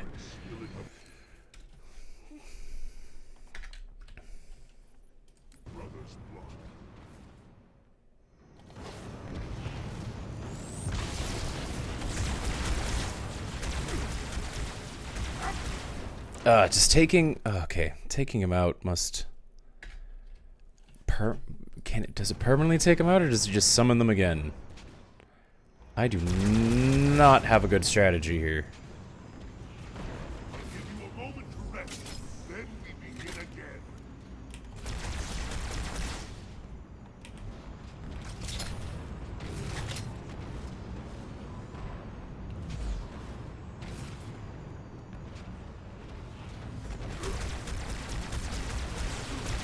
On the Holy Oracle, we have much Oh boy. Boy, oh boy. work to do.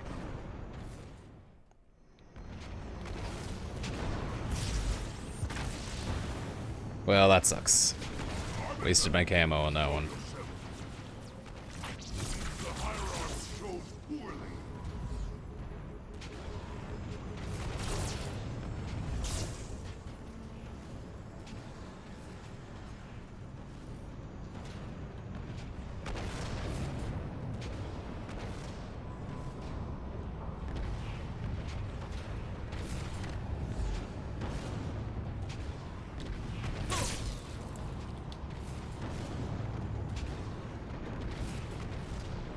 I'm also gonna hide, bro.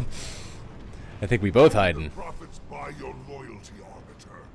With a new command, a new fleet, or was it the promise of their great journey? Oh, okay. Sick. This mining facility predates installation alpha by several hundred years. It was retrofitted to research possible offensive and defensive measures against the pod. I see. I designed and oversaw the construction of this facility's various outbreak management systems. Oh my god, they melt my shield away. Just melt away my health bar. Yeah, I totally wasn't using it. Pretty crazy. Pretty crazy stuff. This mining facility predates installation alpha by several hundred years. It was retrofitted. Damn it. No, no, no. Defensive measures against the pod. Indeed, I designed and oversaw the construction of this facility's various outbreak management systems. Arbiter, show yourself. Ah! Ah! Come on now. Come on now. Come on, bro. Don't turn around. Oh, I missed you. Is this it? Tell me I glitched it.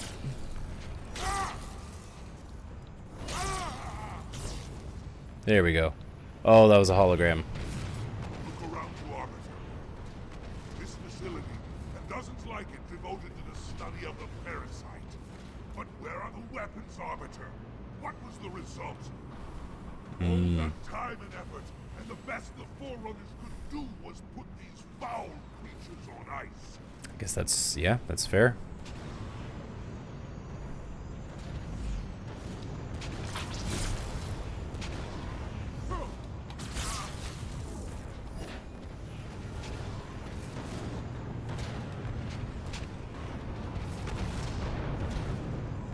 And now where are these gods the prophets would have us worship? Transcended? Ha ha ha ha ha! Hardly. Come, Arbiter. Let me show you where they went.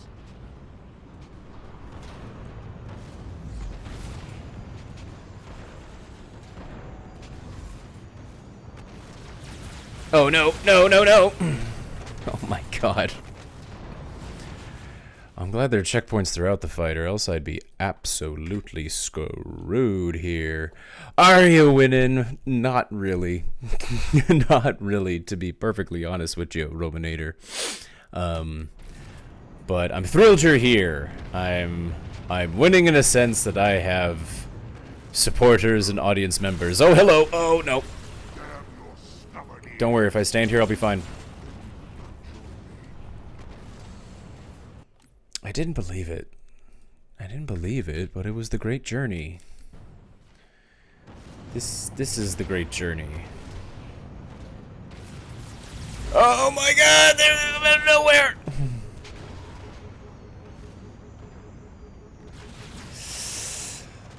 Yeah, they can do that. They can do that. That is a thing they can do. Ruminator, what is the strategy for this terrible, terrible fight?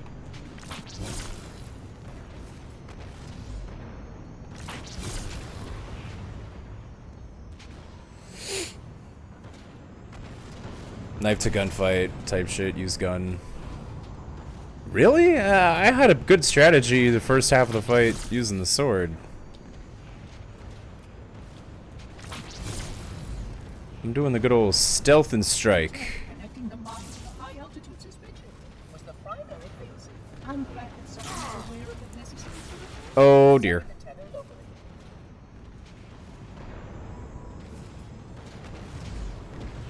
Ho ho ho, sneaky.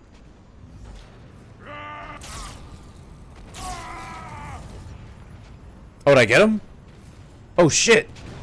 Oh shit! Use gun. His edification was most enjoyable. I had no choice, Holy Oracle. This heretic imperiled the great journey. Oracle, great journey. Why do you meddlers insist on using such inaccurate verbiage?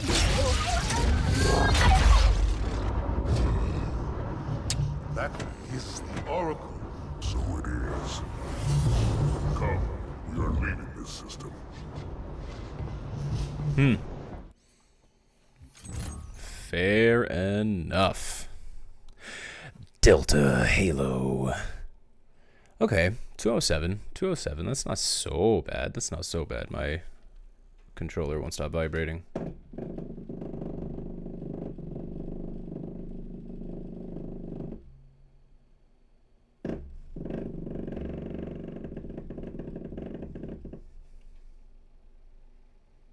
Oh, did it crash? I think the game crashed. Come on. No, you didn't miss. I think Sniper Alley is Delta Halo. Oh, here we go. No, I can't jump into that. For we are on page 184. We must read to page 207. Power time 15 minutes. That means it's a short level, but that'll take me half an hour. For sure. For sure that will. Okay. Looks like Frankenstein's monster was about to kidnap a poor child, and I think that's where we left it. I'm glad you joined me here for this, Ruminator.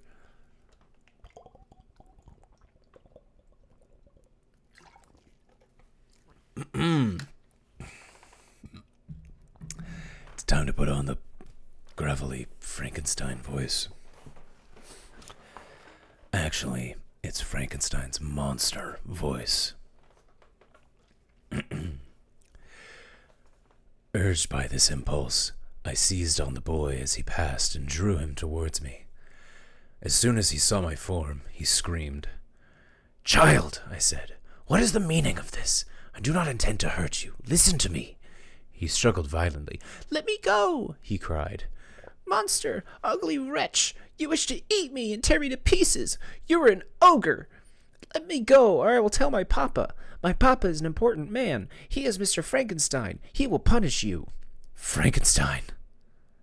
You belong then to my enemy, to him towards whom I have sworn eternal revenge. You shall be my first victim." The child still struggled and called me names. I grasped his throat to silence him, and in a moment he lay dead at my feet. I gazed on my victim, and my heart swelled with joy and hellish triumph. Clapping my hands, I exclaimed, "My enemy is not all-powerful.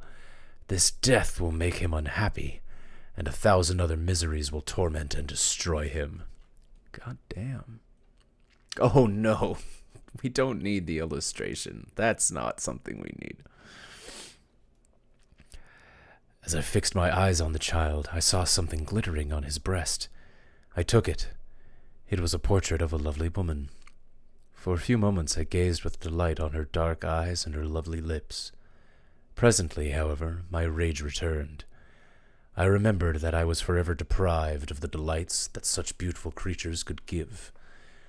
I thought also what that woman would say if she saw me. Probably that look of divine kindness would have changed to a look of expressive disgust and fear. Can you wonder what such thoughts stirred up rage in my heart? While I was overcome by these feelings, I went to look for a better hiding place. I entered a barn. There I discovered a woman sleeping on some straw. She was young, not as beautiful as the woman in the portrait, but of an agreeable appearance, and blooming in the loveliness of youth and health. Here, I thought, is one of those whose joyful smiles are given to all but me, and then I bent over her and whispered, "Awake, fairest, your lover is near. He who would give his life but to obtain one look of affection from thine eyes. My beloved, awake." The sleeper stirred. A thrill of terror ran through me. I thought, what if she awakes and sees me, and curses me, and denounces the murder? The thought awakened the fiend within me. I swore that I would not be the one to suffer. Thanks to the lessons of Felix and the bloodthirsty laws of man, I had learned how to work mischief. I bent over her and placed the portrait securely in one of the folds of her dress. She moved again, and I fled. Oh, shit. Godspeed, I must go clean up cat litter. Godspeed with the cat litter, Ruminator. Thank you for coming to say hi. I appreciate you. The eternal struggle with the litter. I wish you well. For some days I haunted the spot where these scenes had taken place. Sometimes I wished to see you. Sometimes I decided to quit the world and its miseries forever. At length I wandered towards these mountains. I have traveled back and forth through their immense spaces, consumed by a burning passion which you alone can satisfy. I will not part from you until you have agreed to my demand. I am alone and miserable. Humans will have nothing to do with me, but a creature as deformed and horrible as myself would not deny herself to me. My companion must be of the same species and have the same defects. This being you must create. He finished speaking. Getting too ahead of myself.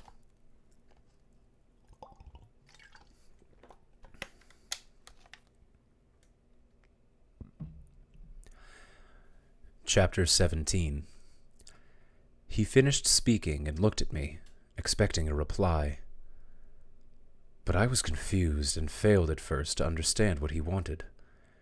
He continued, "You must create a female for me with whom I can exchange those sympathies necessary for my being. This you alone can do, and I demand that you do it." The latter part of his tale had angered me, and I could no longer hold back the rage that burned within me. "I refuse to do it," I replied, "and no torture shall ever lead me to do it. Shall I create another like yourself so the two of you can join forces and wipe out the world? Go away. I have answered you. You may torture me, but I will never agree." "You're in the wrong," replied the fiend. "But instead of threatening, I will reason with you. I have done these things because I am miserable. Am I not shunned and hated by all mankind? You, my creator, would tear me to pieces and triumph. Remember that. Remember that and tell me why I should pity man more than he pities me. You would not call it murder if you could throw me off this mountain and destroy the work of your own hands. Shall I respect man when he condemns me? I would live with him in peace if he would accept me. But that cannot be. The human senses are insurmountable barriers to our union. Yet I will not submit like a groveling slave. I will revenge my injuries. If I cannot inspire love, I will cause fear. And towards you, my creator, I swear never-ending hatred. I will work at your destruction, and I will not cease until I reduce you to a misery and make you curse the hour of your birth." A fiendish rage seemed to come over him as he said this. His face was wrinkled into contortions too horrible for human eyes to look at. Presently, however, he calmed himself and proceeded. "I intended to reason with you. This passion is harmful to me, for you do not reflect that you are the cause of it.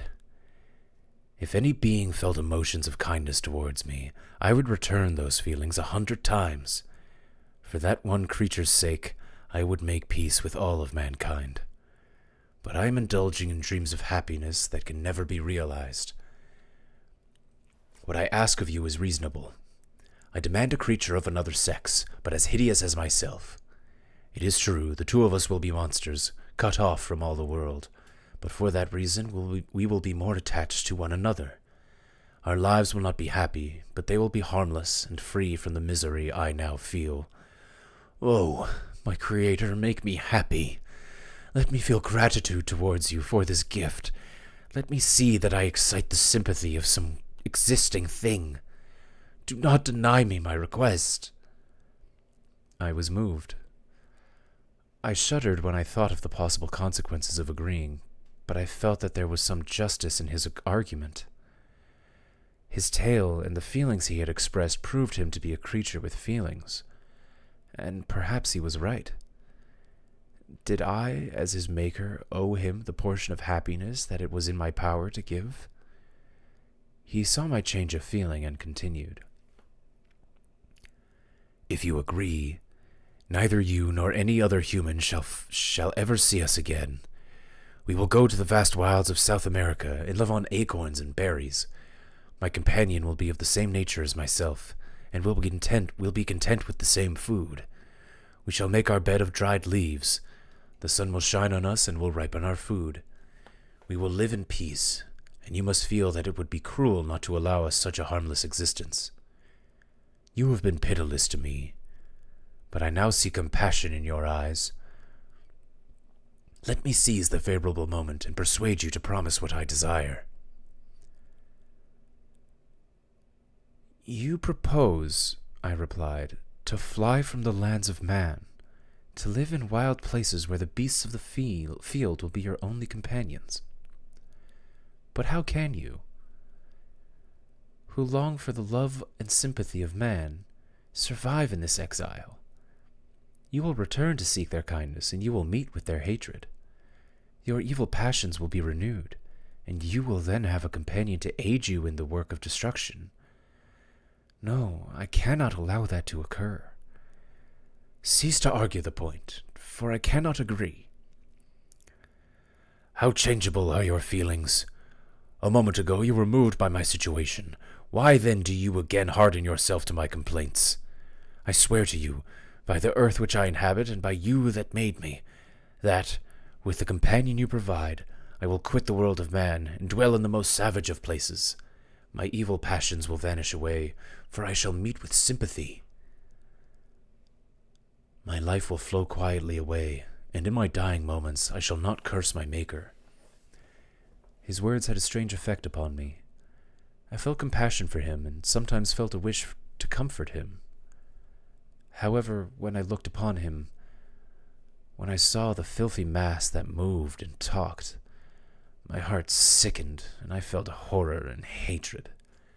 I hated him for what he had done, and yet part of me wondered if I should give him what he wanted to keep him from doing things even worse. Perhaps creating a second creature would be justified if it served to prevent future violence. "You swear," I said, "to be harmless. But you have already shown a willingness to do evil. Why, then, should I trust you? Perhaps this request of yours is nothing more than a trick that will increase your ability to do harm." "What's this?" he said. "I will not be trifled with. I demand an answer. If I have no connections to others and no affections, I can only feel hatred and do evil. But the love of another will destroy the cause of my crimes. I shall feel the affections of a sensitive, being and become linked to the chain of existence and events from which I am now excluded. I paused some time to reflect. I considered all he had said and the various arguments he had employed. I thought of the promise of virtues which he had displayed at first and at the suffering he had endured. But I thought also of what he had done and what he might do in the future. After much reflection, I concluded that the justice due both to him and my fellow creatures demanded of me that I should agree with his request. Turning to him, therefore, I said, "Very well. I agree to your demand, on one condition. You must swear to leave Europe forever, and every other residence of mankind, as soon as I shall deliver into your hands a female who will accompany you in your exile." I swear," he cried. "I swear by the sun, and by the blue sky of heaven, and by the fire of love that burns in my heart. I swear that, if you grant my prayer, neither you nor any other human being shall ever see me again. Go home and begin your work. I will watch your progress, and when the time is right, I shall return." Saying this, he suddenly left me, fearful, perhaps, that I might change my mind. I saw him descend the mountains with great speed, and I quickly lost sight of him. His tale had occupied the whole day, and the sun was on the horizon when he departed. I knew that I ought to hurry home before darkness fell, but my heart was heavy and my steps were slow. I was distracted by the emotions which the events of the day had produced. The next morning I returned to Geneva and presented myself to my family. My appearance alarmed them, but I answered no questions. I felt as if I had no right to claim their sympathies, as if never more might I enjoy companionship with them. Yet, even in this miserable state, I loved them, and, to save them, I made up my mind to dedicate myself to the task.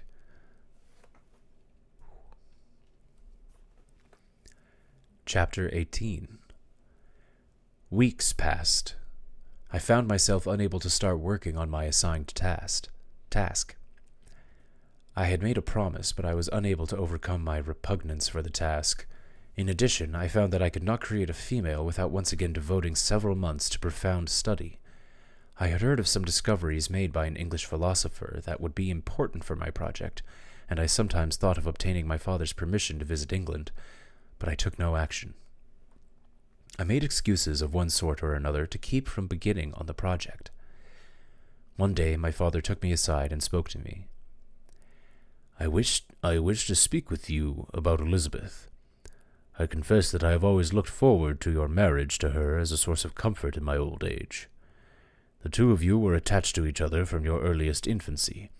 You studied together and appeared, in personalities and tastes, entirely suited to one another. But you may, perhaps, regard her as your sister, without any wish that she become your wife. You may have met with another whom you love.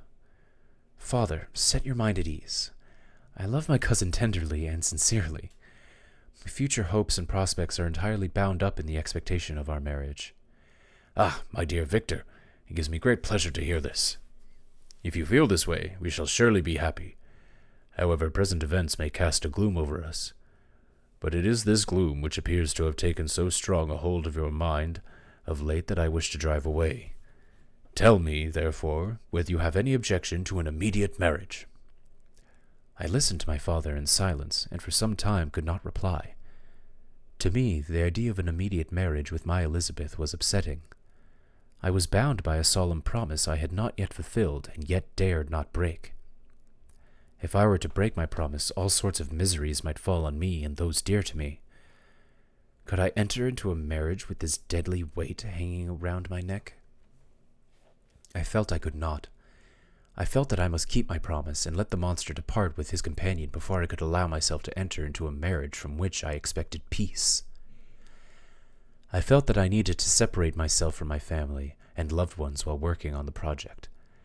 Once I began, I told myself, I would quickly complete the work. Then the monster would leave me in peace and I could return to my family and to Elizabeth in happiness.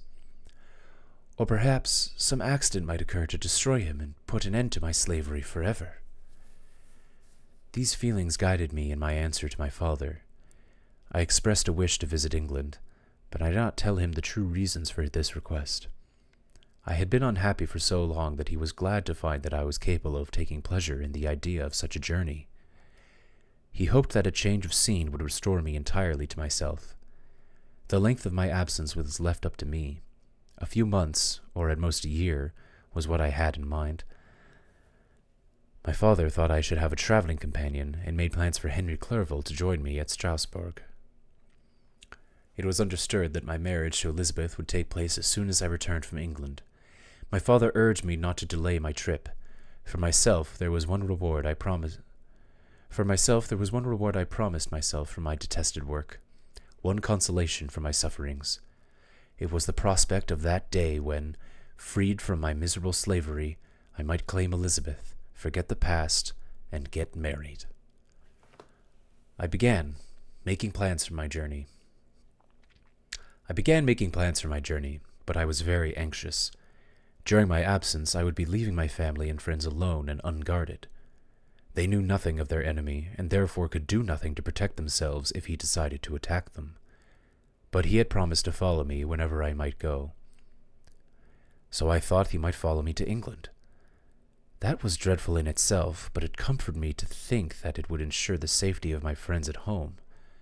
What really worried me was the possibility that he might try to attack my family or my friends as a way of punishing me for what I had done.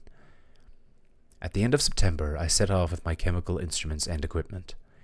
After several days, I arrived at Strasbourg, where I waited for Henry. He came. Alas, how great was the contrast between us!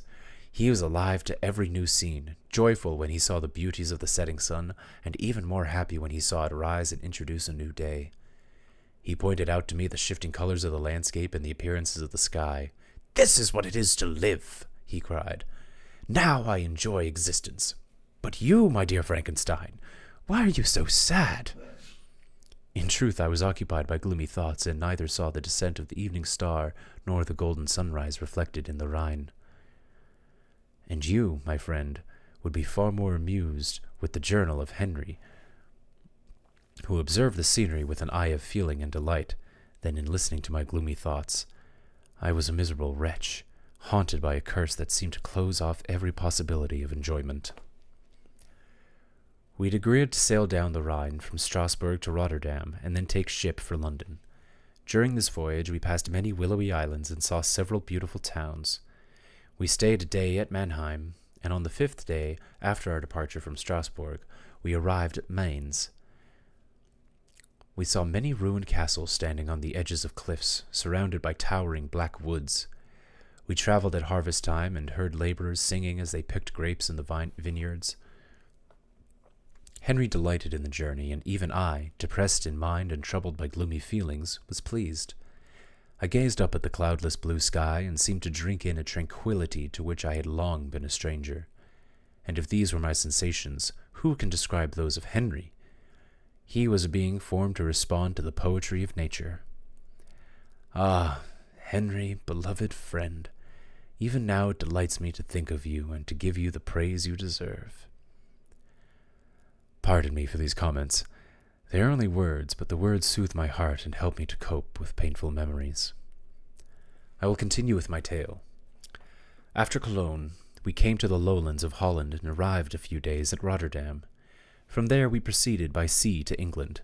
It was on a clear morning at the end of December that I first saw the white cliffs of England. We sailed up the River Thames and saw a tower of London and the steeple of St. Paul's Cathedral.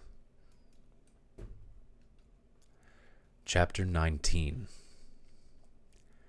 We decided to spend several months in this wonderful city. During our time there, I was busy obtaining the information I needed to complete my promise. I made use of some letters of introduction that I had brought with me, which were addressed to several distinguished natural philosophers. If this journey had taken place during my days of study and happiness, it would have given me great pleasure. But I could no longer take any pleasure in the work, and I only paid visits to gather information I needed for my project. The company of others was annoying to me. When I was alone, I could fill my mind with the sights of heaven and earth. The voice of Henry soothed me, and I could thus cheat myself into a temporary peace. In Henry, I saw the image of my former self. He was curious and eager to learn. The difference of manners which he observed was to him a never-ending source of instruction and amusement. He was also pursuing an object he had long had in view. His design was to someday visit India, for he believed that his knowledge of the various languages of that country and of its society would allow him to contribute to the progress of European colonization and trade. He was always busy, and the only check on his enjoyments was my sad and sorrowful mind. I was busy collecting the materials necessary for my new creation. This was not pleasant work for me. On the contrary, it was like the torture of single drops of water continually falling on the head. Every thought that was devoted to my project brought me pain, and every word that I spoke concerning it caused my lips to quiver and my heart to skip a beat. After passing a few months in London, we received a letter from a person in Scotland who had formerly visited us in Geneva. He invited us to visit him at his home in Perth. Henry wanted to accept his invitation, and I agreed to make the trip, to see the rugged natural scenes of Scotland. We had arrived in England at the beginning of October, and it was now February.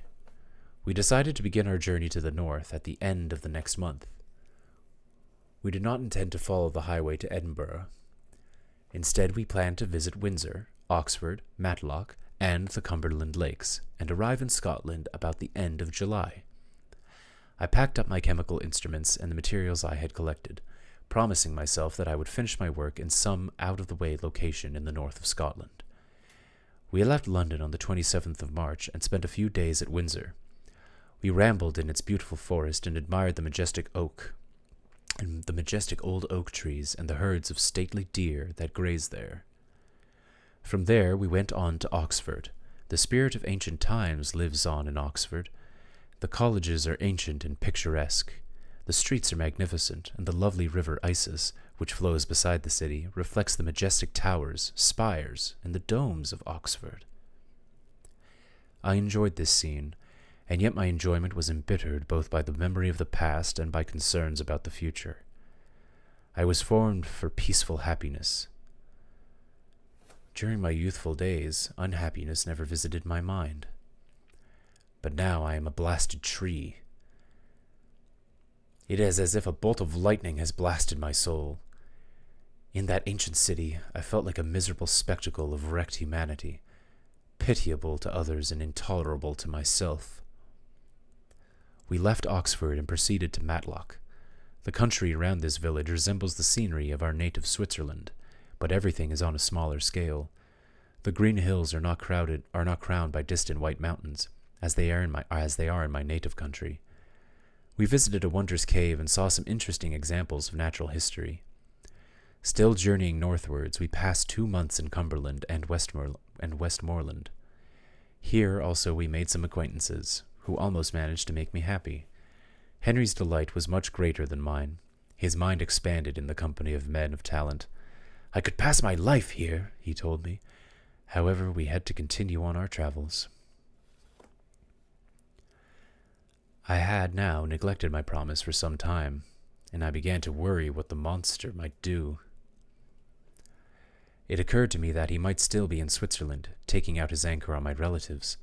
This idea tormented me in moments when I might otherwise have had some peace. I waited impatiently for letters from home. Sometimes I thought that the fiend followed me and might strike at me by murdering my companion. When these thoughts came over me, I would not leave Henry alone for a moment. We visited Edinburgh. Henry did not like it so well as Oxford, for the antiquity of Oxford was more pleasing to him. But the beauty of Edinburgh, with its romantic castle, compensated him for the change. He also took great delight in the Pentland Hills. They filled him with the cheerfulness and admiration. But I was impatient to arrive at the end of my journey. We left Edinburgh and passed through Cupar and St. Andrews, and then travelled along the banks of the River Tay to Perth, where our friend was expecting us. But I was in no mood for socializing. I told Henry that I wished to make a tour of Scotland alone. And alone he was left, while we jumped back into Halo 2. It's 9:30. I think Delta Halo. Oh no, it said it's a 15-minute par time. Yeah, we'll see. We'll see. We can play it by ear. We can figure it out, right, guys? Ooh. Meanwhile, in the deep reaches of space. Report! Both engine cores have spun to zero. We're drifting. Archer pods are cold. I'll need to rekey the system. Do it and find out where we are. Sorry for the quick jump, Sergeant. You in one piece? I'm good. Yeah. Chief? We're fine. Ma'am, there's an object. Coming into view now. Cortana, what exactly am I looking at? Oh. That is another Halo. Say what? So this is what my father found. I thought Halo was some sort of super weapon. It is. If activated, this ring will cause destruction on a galactic scale. I want all the information you've got on the first Halo. Schematic, topography, whatever. I don't care if I have the clearance or not. Yes, ma'am. Where's our target? The enemy ship has stopped above the ring, ma'am. We're going to pass right over it. Perfect.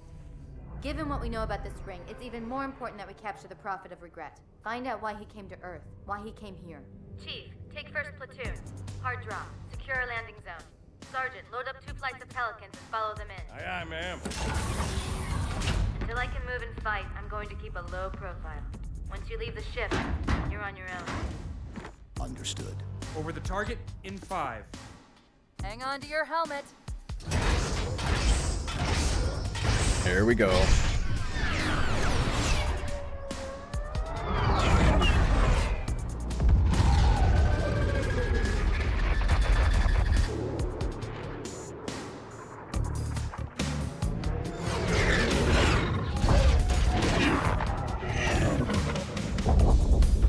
Mind the bump.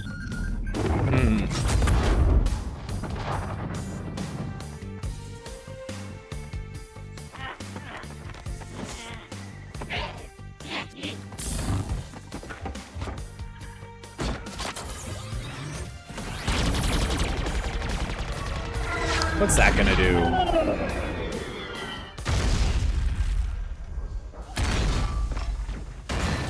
Could we possibly make any more noise? I guess so.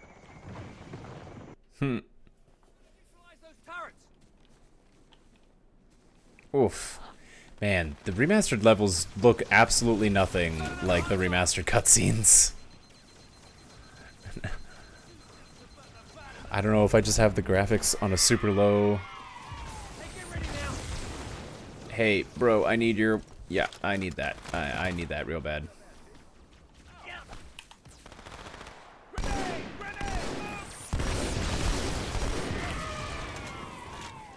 Oh, buddy.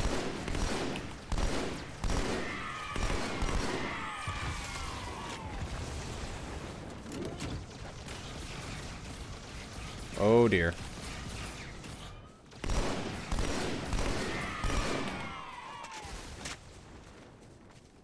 Ho ho. Yeah, the ODSTs never make it.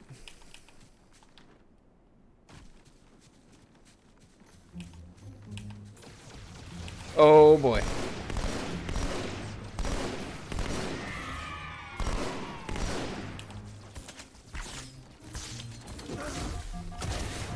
Ah, that's a garbage hit.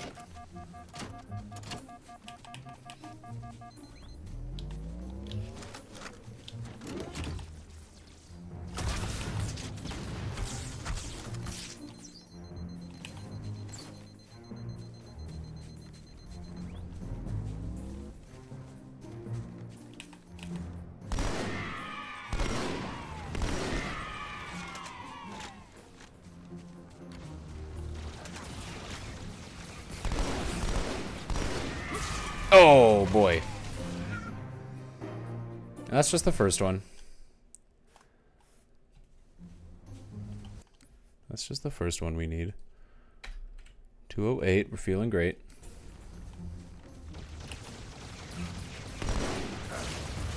Oh. That was a sniper, wasn't it? That was a sniper. I think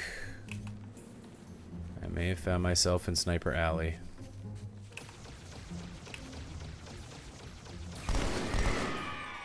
Ah, there he is. Jesus. That was scary. Hey guys. Oh.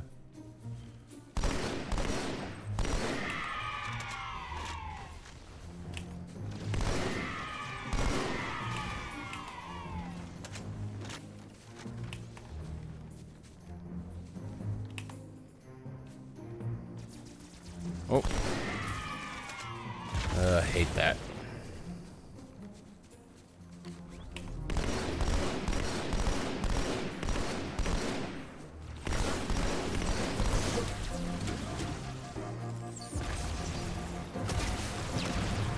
Ah, oh, damn. I thought I was getting that one. Oh no, his leg. Oh, Chief, no.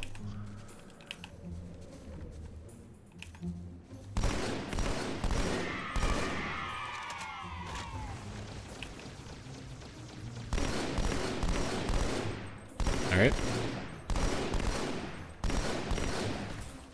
That guy's a little unclear on the rules of a firefight.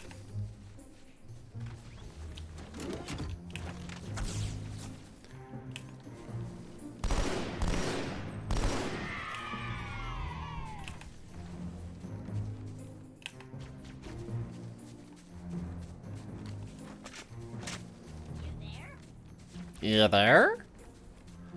Why, yes, I am. What?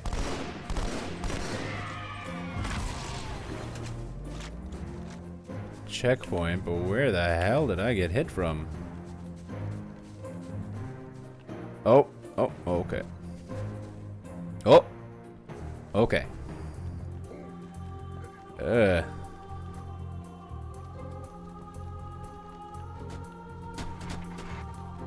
Nope.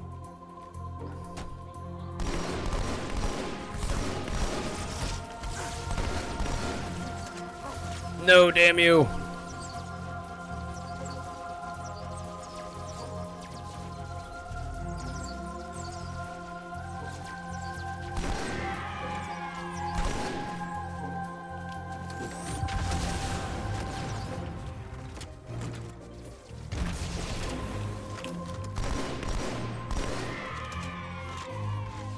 Here we go. Oh! I didn't think there was anyone to the left. That can't be true. But if the business is true... I like this music. It's like we're just sneaking around. It's like this ain't no big deal.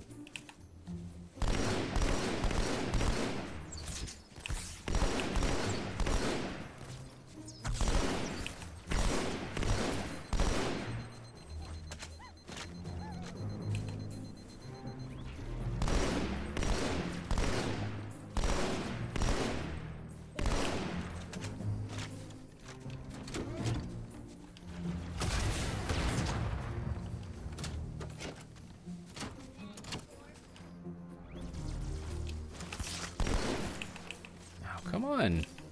That's a headshot.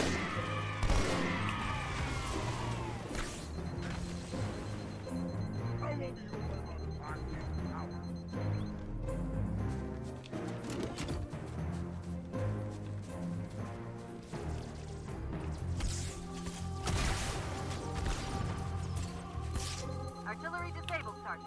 Landing zone secure for the moment. I hear you. Starting our approach. Hang tight. Easier said than done. Inbound Phantoms, Chief. Oh, shit.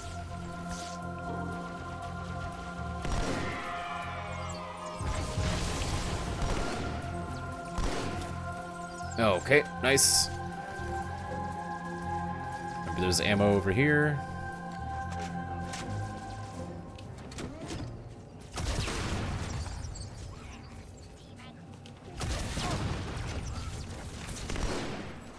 Whoa! No, thank you. Oh, yep. Phantom loves doing that. Oh, no! Bro.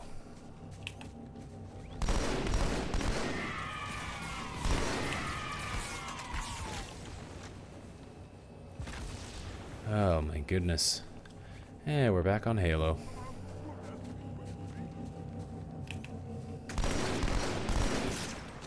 What hit me? Oh.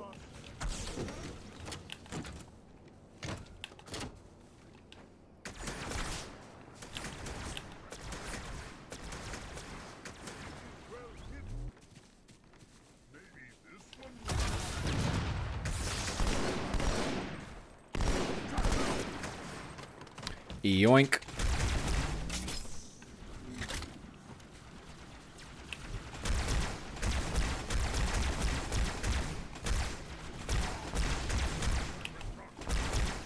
There we go.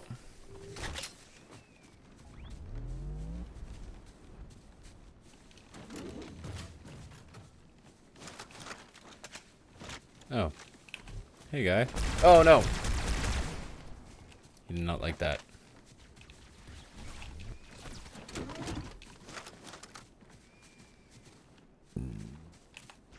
Oh.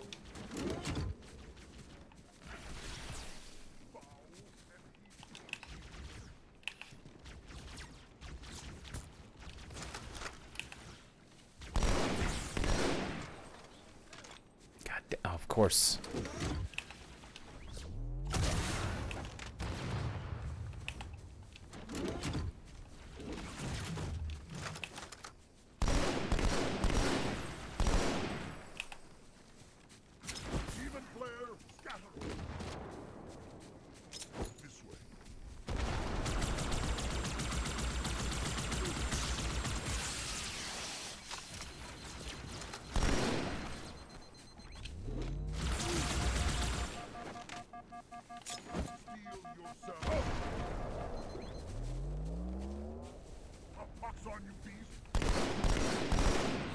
Oh my goodness. Finally.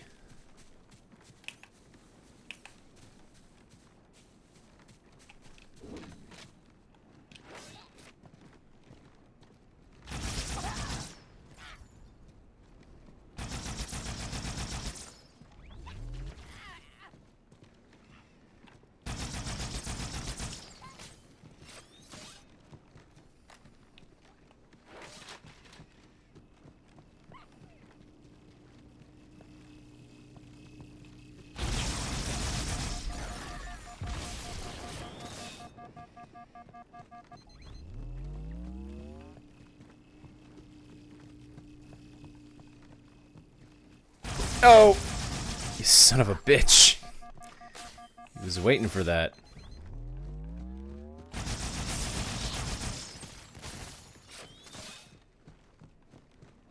Ooh, Another yeah. phantom on approach. Come on. Leave me be. I need a weapons catch, please.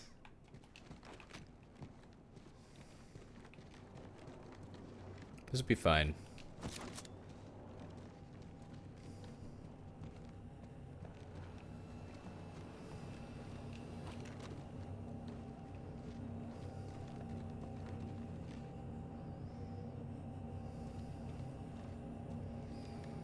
Yep, just casually waiting. We're just chilling, really. Okay, here we go. Wow, they're just launching him out of there. Okay. Oh, he's quick with it. Fucking.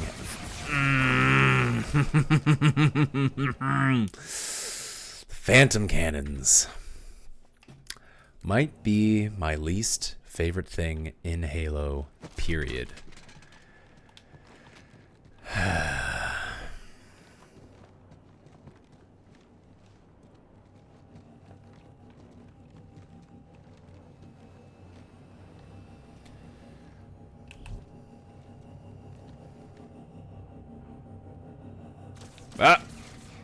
Wow. Fucking spotted me there.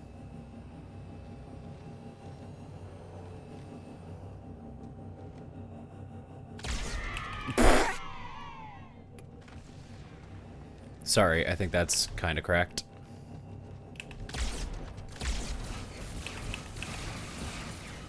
Jesus. Don't hate me because I'm beautiful, guys.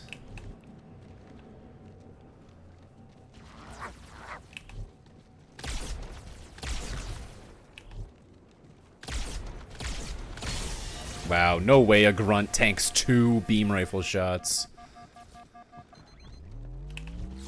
There's...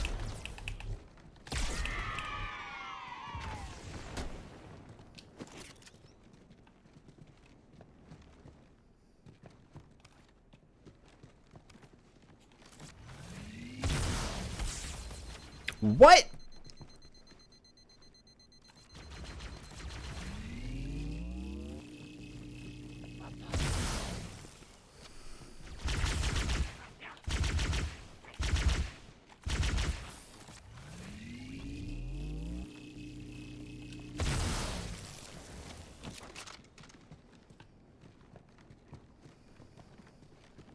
Okay. Oh, okay. Not okay. Another one. Cause why not? Cause why not, guys?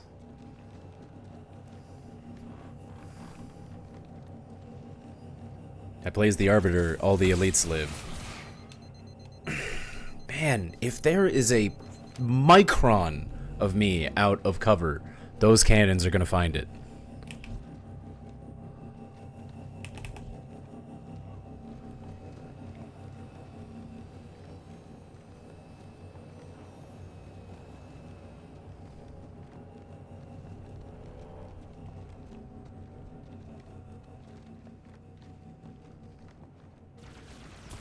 Where? Oh. You're whammo camoed. Oh, come, wow, you just go right back into it, huh?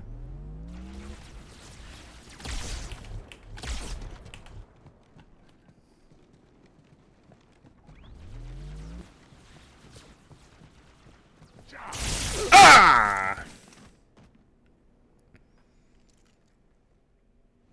See, I'm not proud of it. He scared the shit out of me. I really had to suppress a big boy scream right there, because that guy snuck up on behind me and made me pee my pants. I was not okay with that, and I did not consent to it.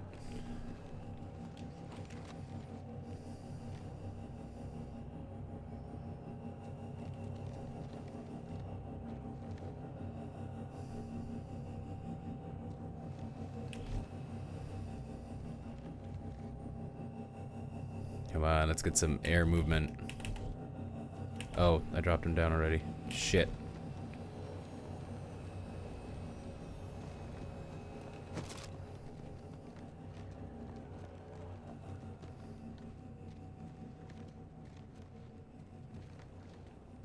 I don't see nothing.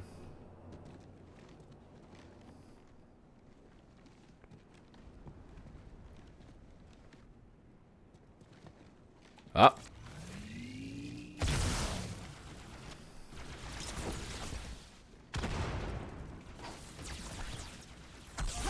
Oh, come on.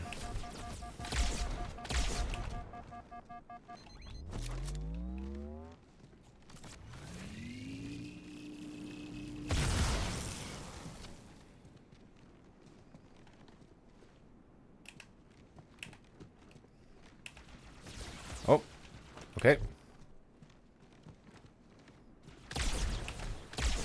Here we go.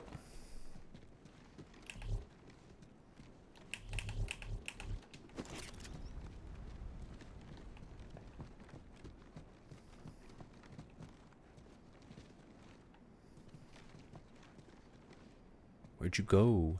Are you stalking me? Are you under the couch, quite possibly? Ah!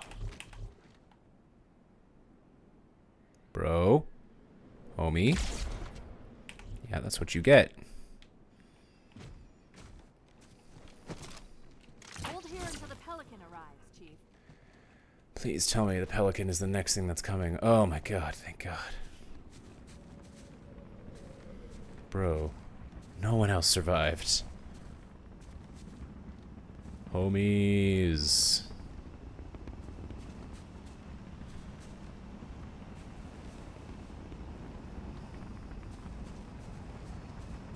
Please tell me you have ammunition.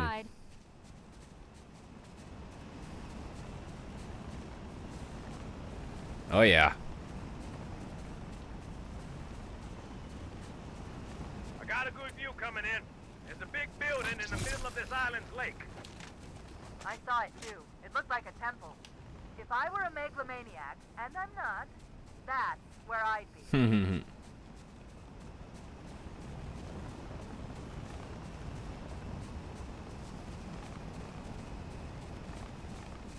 Here we go.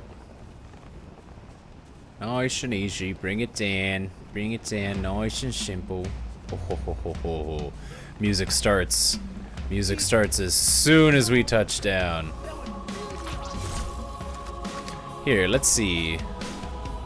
Actually.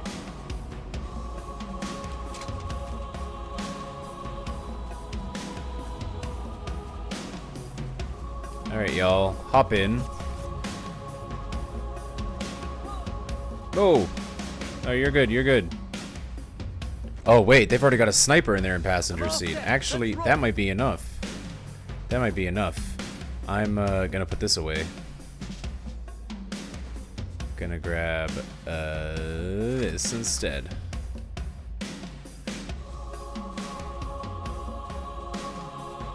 Oh, the tunes. Ready to go. All right, we got a sniper hog. Let's go.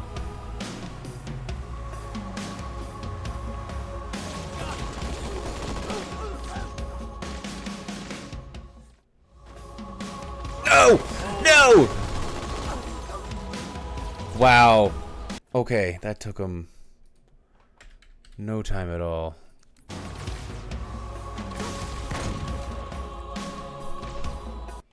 That's Sniper Alley. I think I found it.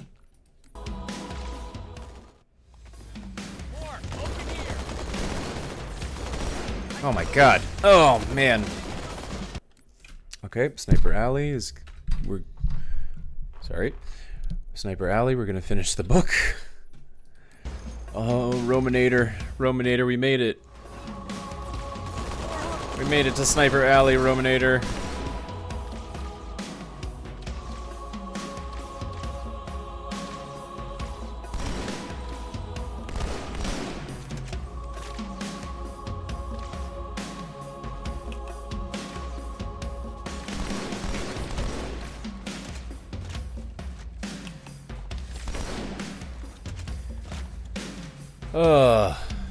Well, they destroyed this, and now we have no gunner.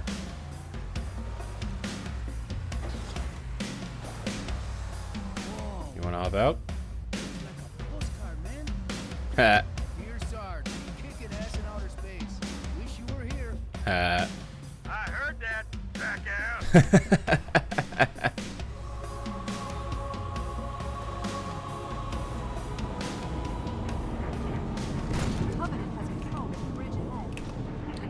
Bottle us up on this side of the gorge.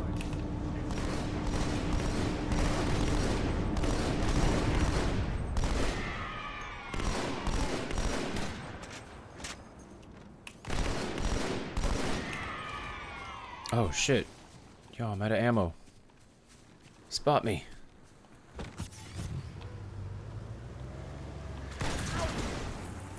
Shit. Let's get off this thing. Oh, yep. Thank you, I'll take that. The controls to extend the bridge should be in this structure. Oh, nice.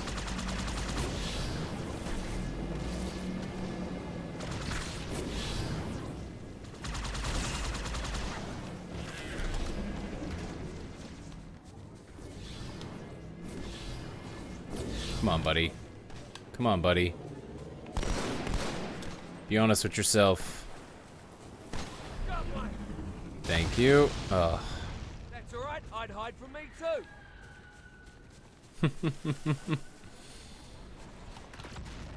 That's alright, I'd hide from me too. Jumping wallabies.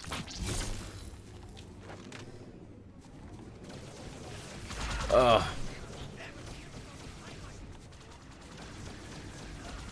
I have no gun.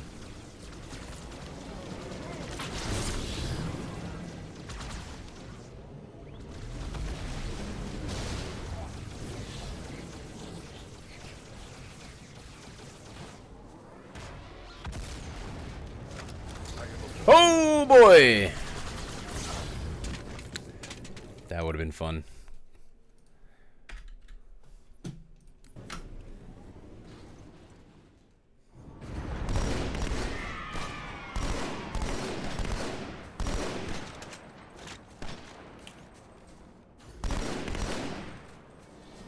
The controls to extend the bridge should be in this structure.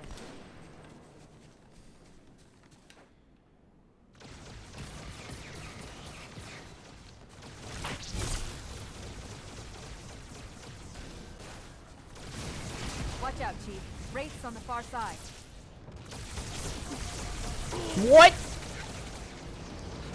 The energy sword can't go through that? Energy sword can't go through that? What are you talking about?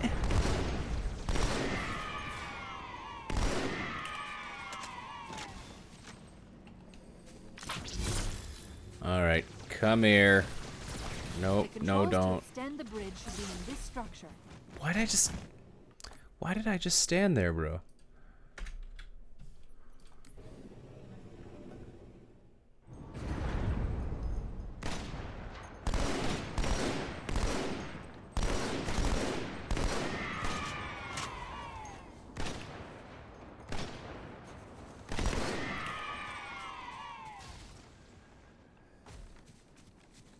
The controls to extend the bridge should be in this structure.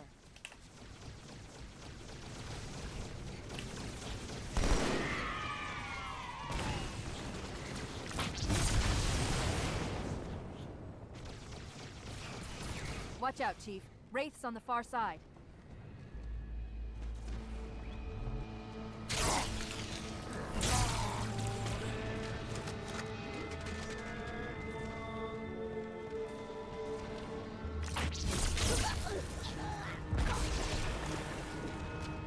Oh.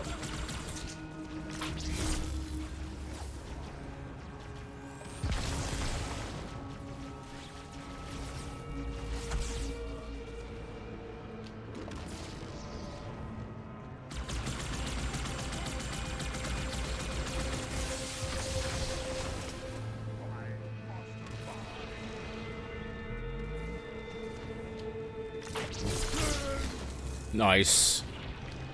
Sucks to suck.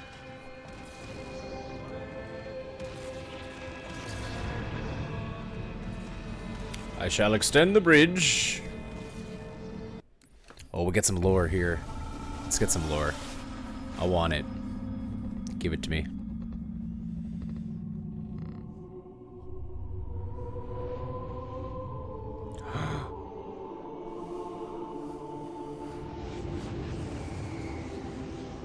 Regarding the history of the Covenant and its glorious founding species, the San Shayum and Sanghili, the record of punished deeds would not be sufficient without a word on the Arbiter.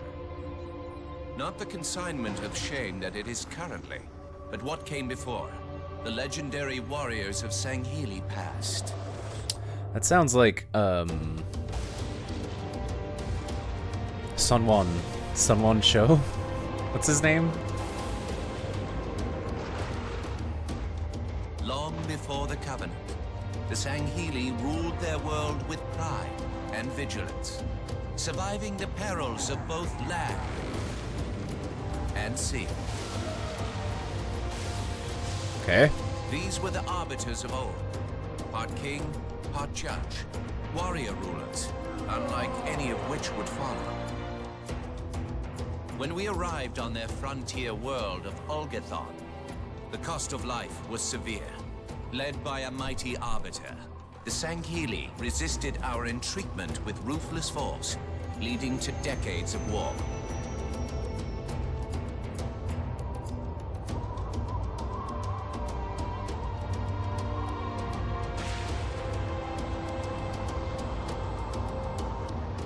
We would eventually triumph, of course. Oh, and when we boy. did, we would not ignore the mantle of the Arbiter. Like all things, we would bend the Sangheli to our own ends. The Arbiters would become the very will of the Prophets. I see. So the Arbiter was a Sangheli thing, not a Covenant thing. That's funny. Good, the bridge is down. Oh, regret. Now, about those rings. Roger that. Armor's on the way. Oh, let's go. Please tell me it's what I think it is. Also, this goes down. This is a cool little layout. Oh, that's cool. It's a little cover. Oh, boy. Oh, nope. Oh, nope. Oh, nope. You said armor's on the way. Where's the armor?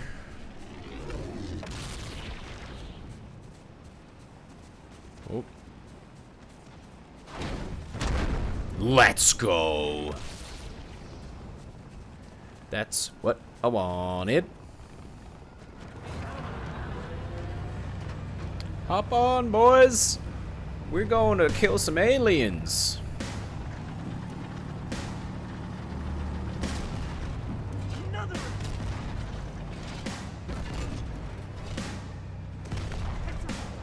Heads up!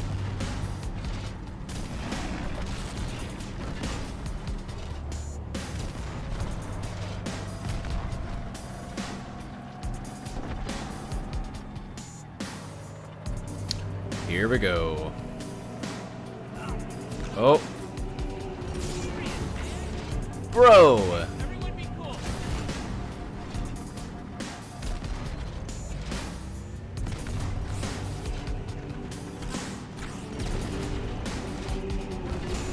That's so much damage the Banshees are doing. That's crazy. Man, that's ridiculous, dude. That's just ridiculous. They can take my health away, but not the tank. Not my glorious tank.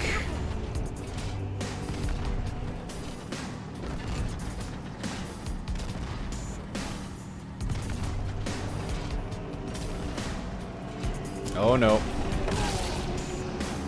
Okay, so that did some damage, so that's not okay.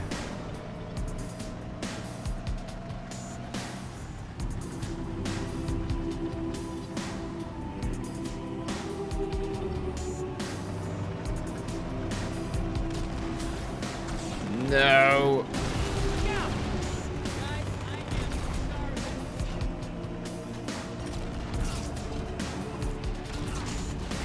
What?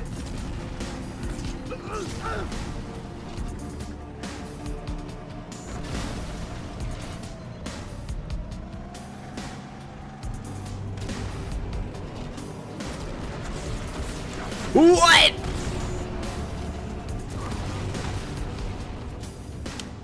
Why do these guys insist on coming out of nowhere? Why do they insist of just appearing out of the ether? Watch out!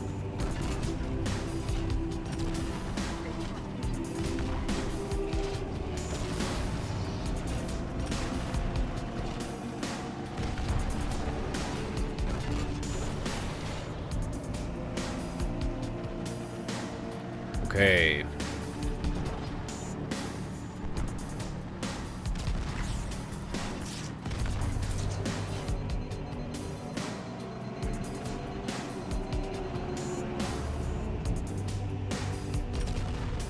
Ah.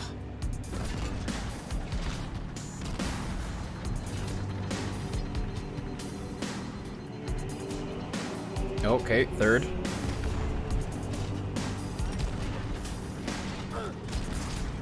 Come on, bro.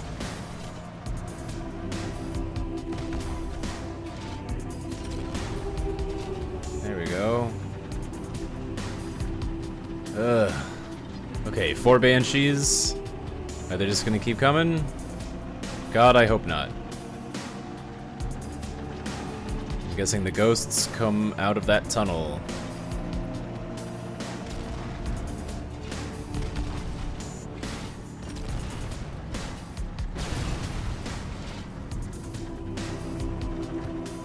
Oh.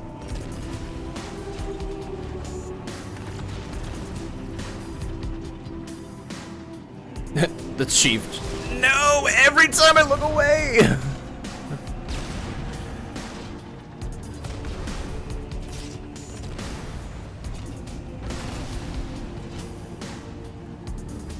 Back up. Just let them do their thing.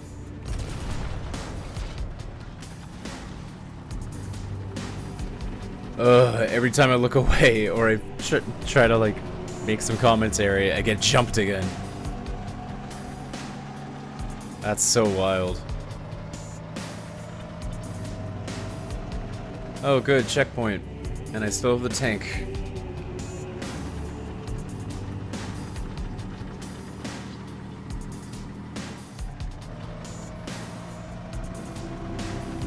Oh.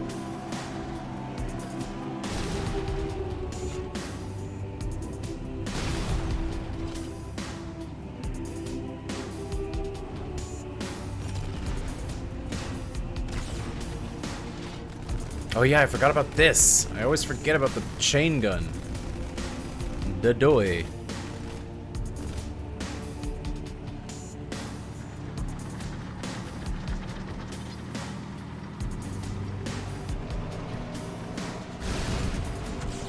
What?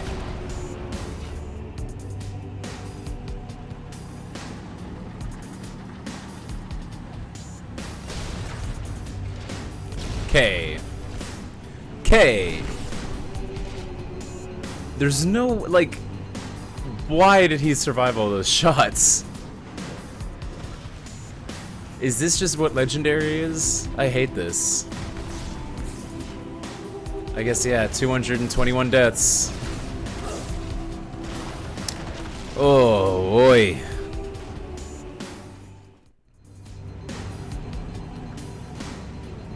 Okay, come on.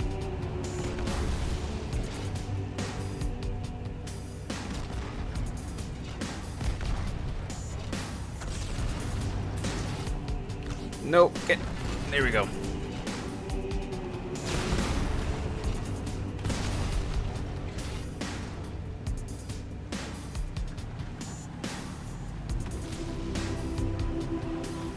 Uh-huh, and more.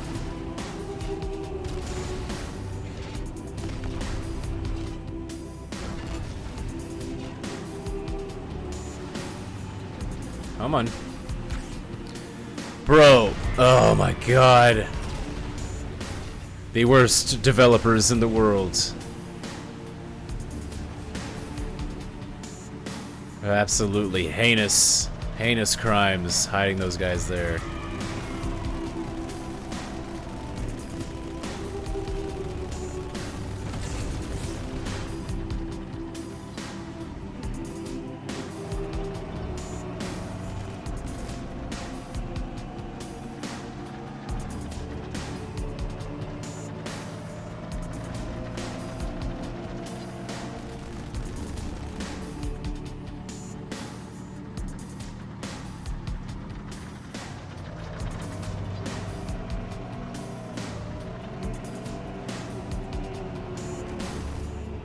Break it, you buy it.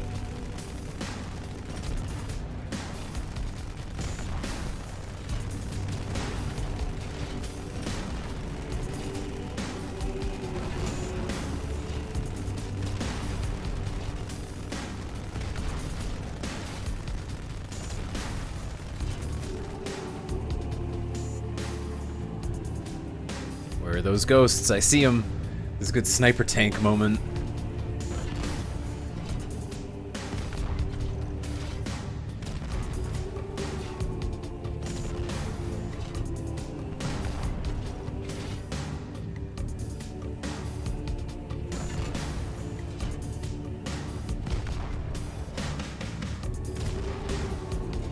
Nope.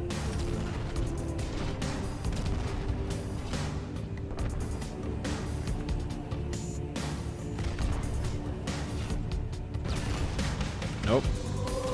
Please don't get out of your vehicle, sir. Sir, please. Please do not get out of your vehicle. I will eviscerate you.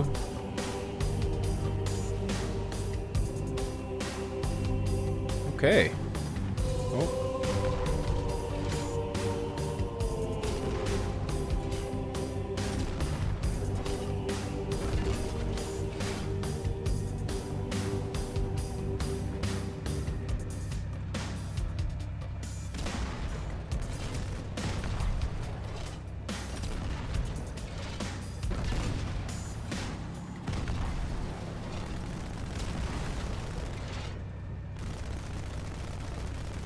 Get down, brother.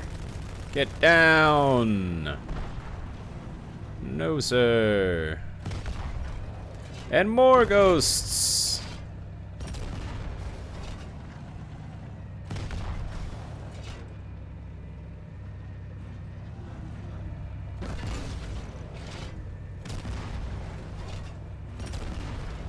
Yep. Oh, wow, that was a cool flip, though. That was a sweet flip he did, though. Checkpoint. More ghosts gonna come around the corner.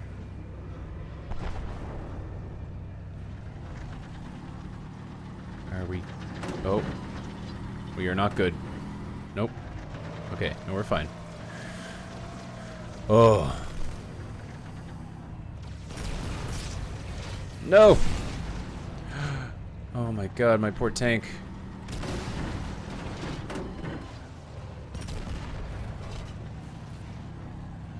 Yeah, see, that's what I'm cautious of, is any more of those turrets lying around. A single grunt with a single turret would end the mission. A single little grunt with a single turret would end the mission, Kith.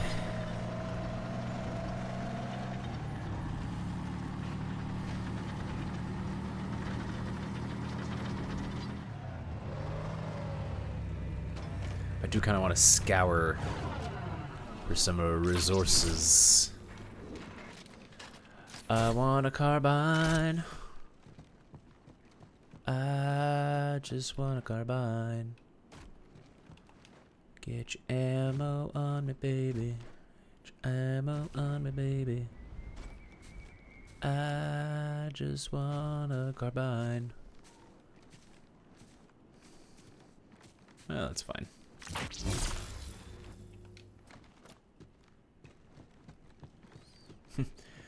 It's just a scratch. She'll be alright.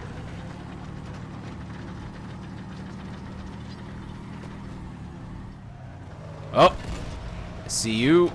I see you. Can't hide.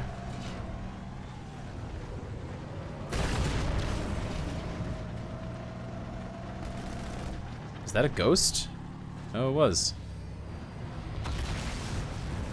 Okay, if I know this game at all. Yep.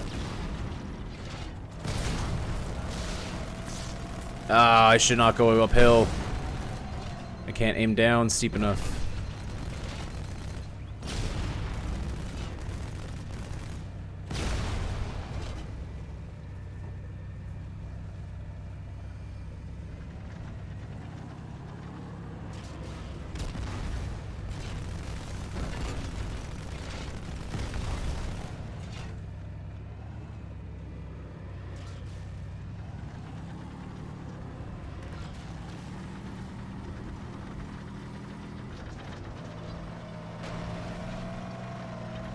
Okay. Nope.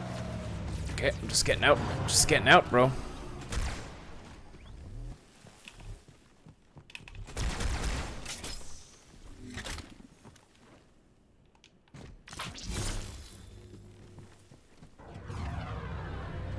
You did not.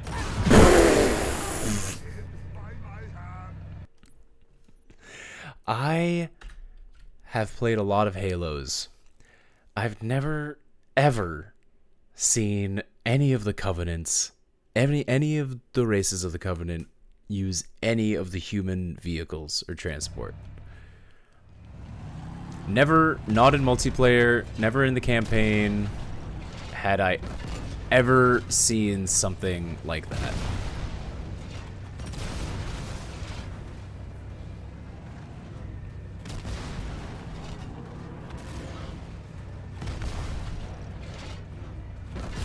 He really saw the opportunity and went for it. You gotta respect it. You gotta respect it. I do love the noise the ghosts make when they blow up. No!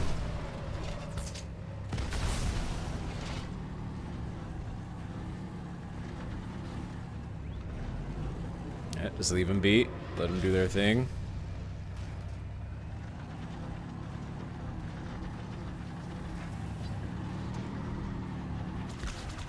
Bro.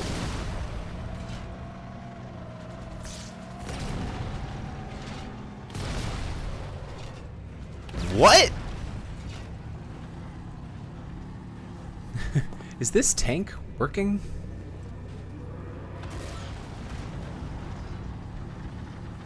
That's fine.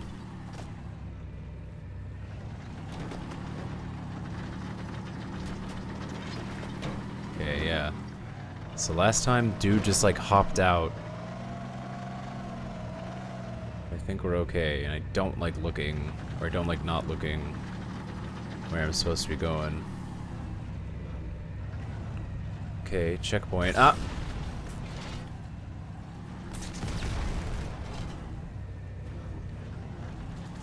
Oh, I can't look down, Stephen up!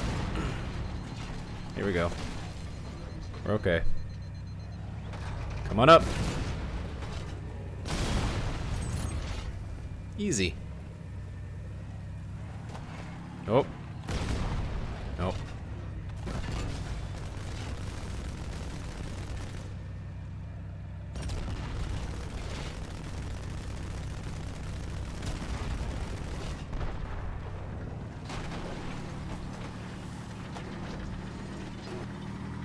I want to do this.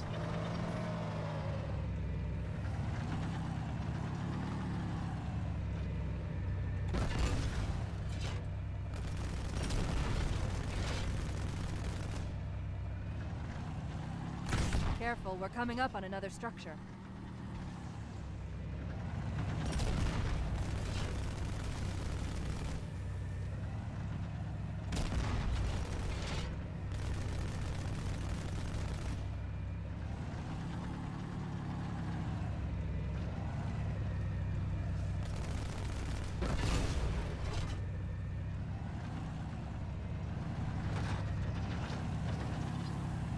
Ah.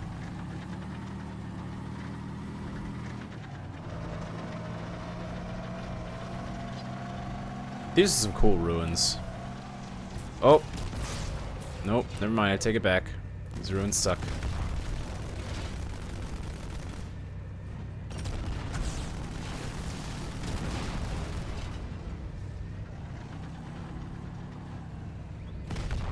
Wow, I can't believe that guy is so lucky.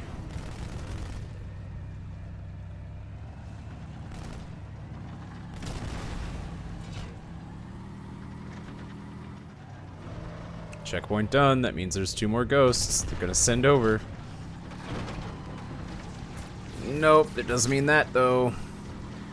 Something that can see me and shoot me before I even know where it is. Very cool game. Come on.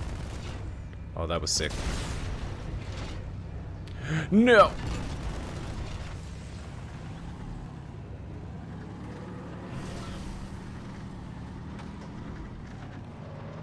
At least there's a checkpoint.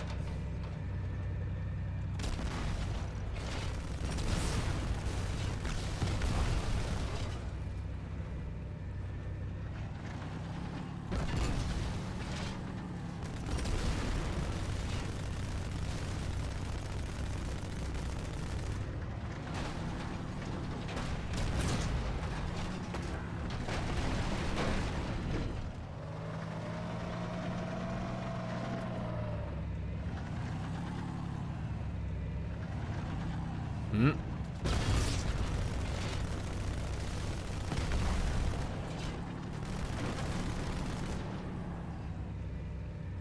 We get him? Okay. Alright, I feel it might be on foot from here. Oh god, of course.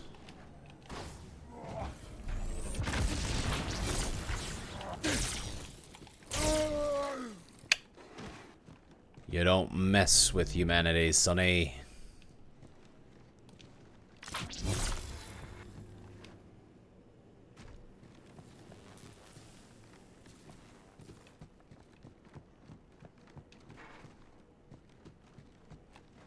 Just this one guy. Oh, no. Multiple. They're all pouring out of the middle. Let's get in there.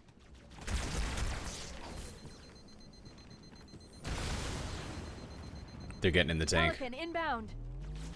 Let's clear a landing zone. No, what? I don't know where he came from. I do not know where he came from. I do not know where he will go.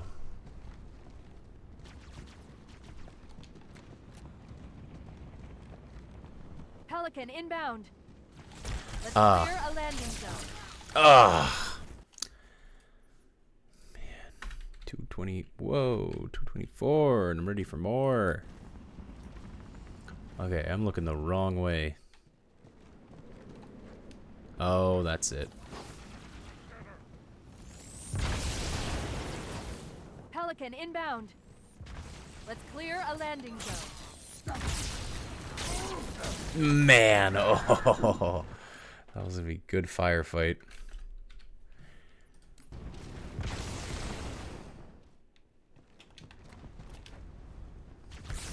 What? Oh, fuck off. Pelican inbound.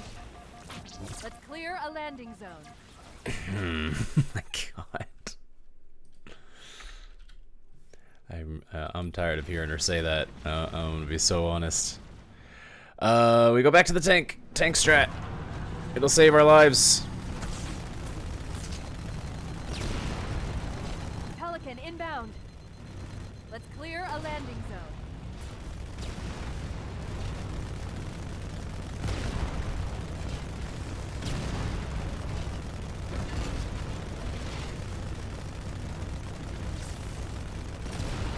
Okay, checkpoint, easy.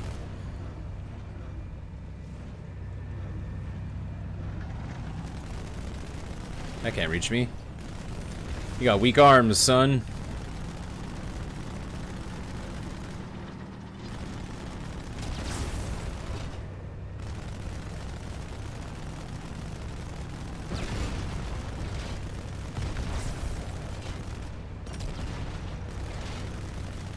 There we go.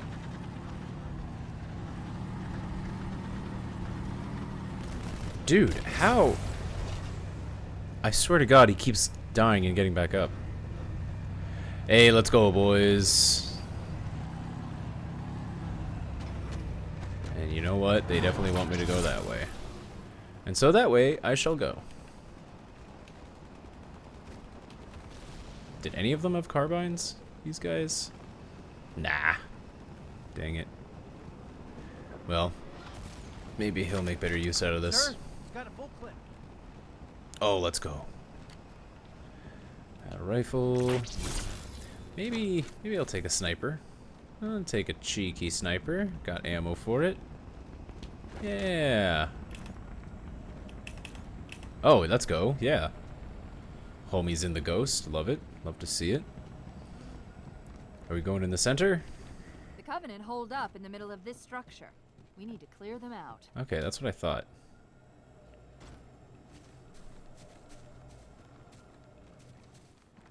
Oh boy. Potential to be spooked.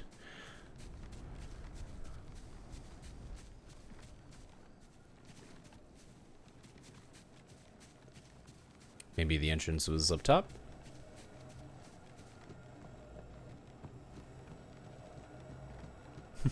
I'll just keep getting checkpoints.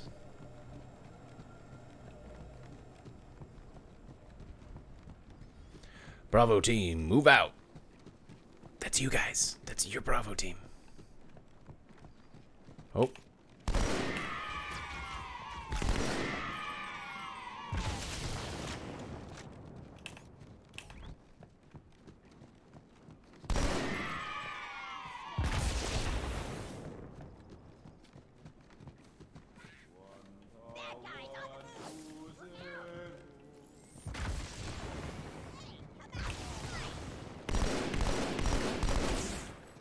I got a bloodthirsty soul.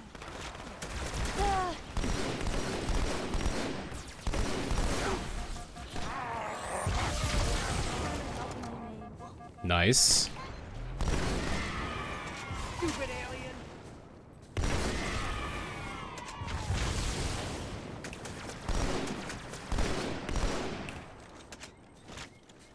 Okay, let's go, fire team.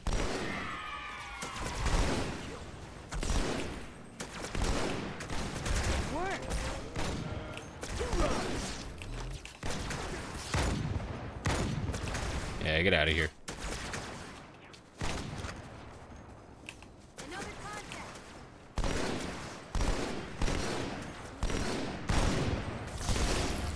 Oh, hoorah.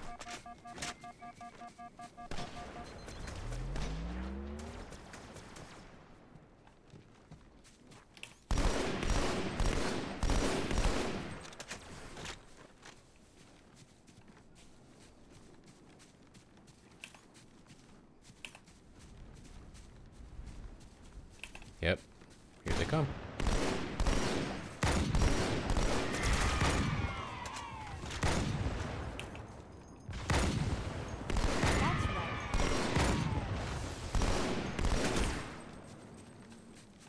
Yeah, I guess I'm already out of ammo. I'm gonna go take the carbine.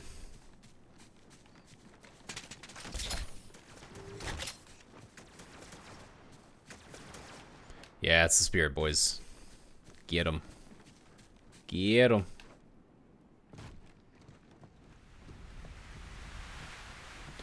Off the rock, through the bush, nothing but jackal. Jackal. Ah, get it? Oh dear. Is this sniper alley season? I fear it might be. You always bring me to such nice places.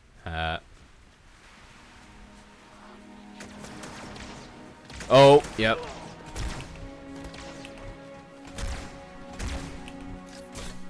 Unless you're digging a grave back there, you're wasting your time. To hell with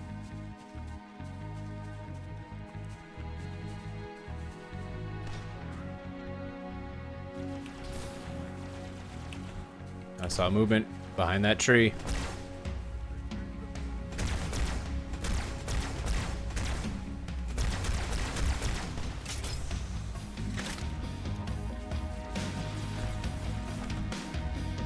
Who is... what?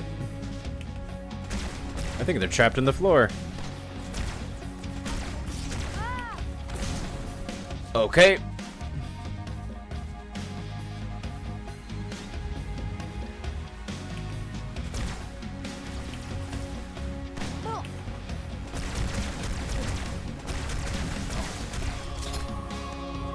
Oh no. Not these guys.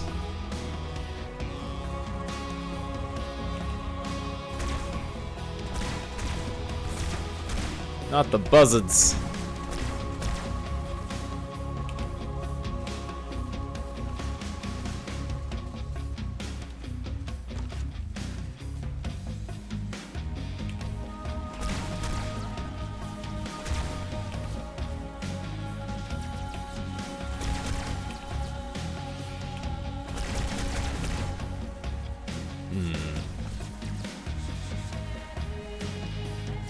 Well, is it a double sniper kind of level?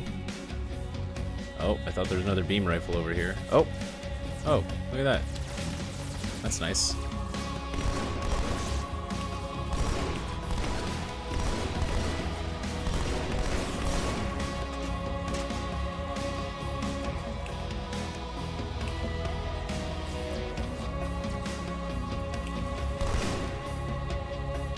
There we go.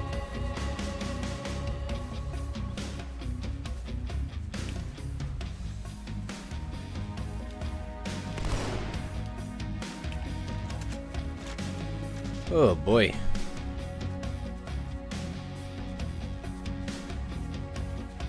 Oh.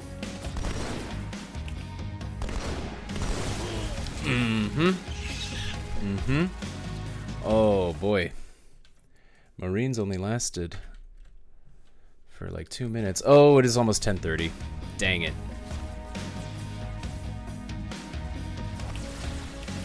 And that might be... Wow, they come out of nowhere. Well, 2:28. And it's getting late, so we're probably going to end the stream there. Yeah, I'm going to save and quit at this point. But that's going to be a fun place to pick up next week for One Death, One Page. Thank you, everybody, for being here. Thank everybody. Go ahead and thank everybody for me. If you spot anybody else that was here, thank them as well. Because it will be a very nice thing for you to do. Yeah. We'll be back next Thursday with, of course, more One Death, One Page and more Frankenstein. It looks like we're about 3/4 actually of the way. We're getting through it. We're getting through this book, and we read, what, a good 40, 50 pages today? 30 plus 20, 50-something pages. So, yeah. I will be back Tuesday with more of The Witcher. Maybe another one before then. Maybe Monday night if I'm feeling cheeky, feeling frisky. But until then, everybody, thank you so much for watching. Thank you to Rominator for popping in, saying hi. Until then, everybody else, stay happy, stay healthy, and do me a favor as well, stay hydrated. And we'll see you guys later.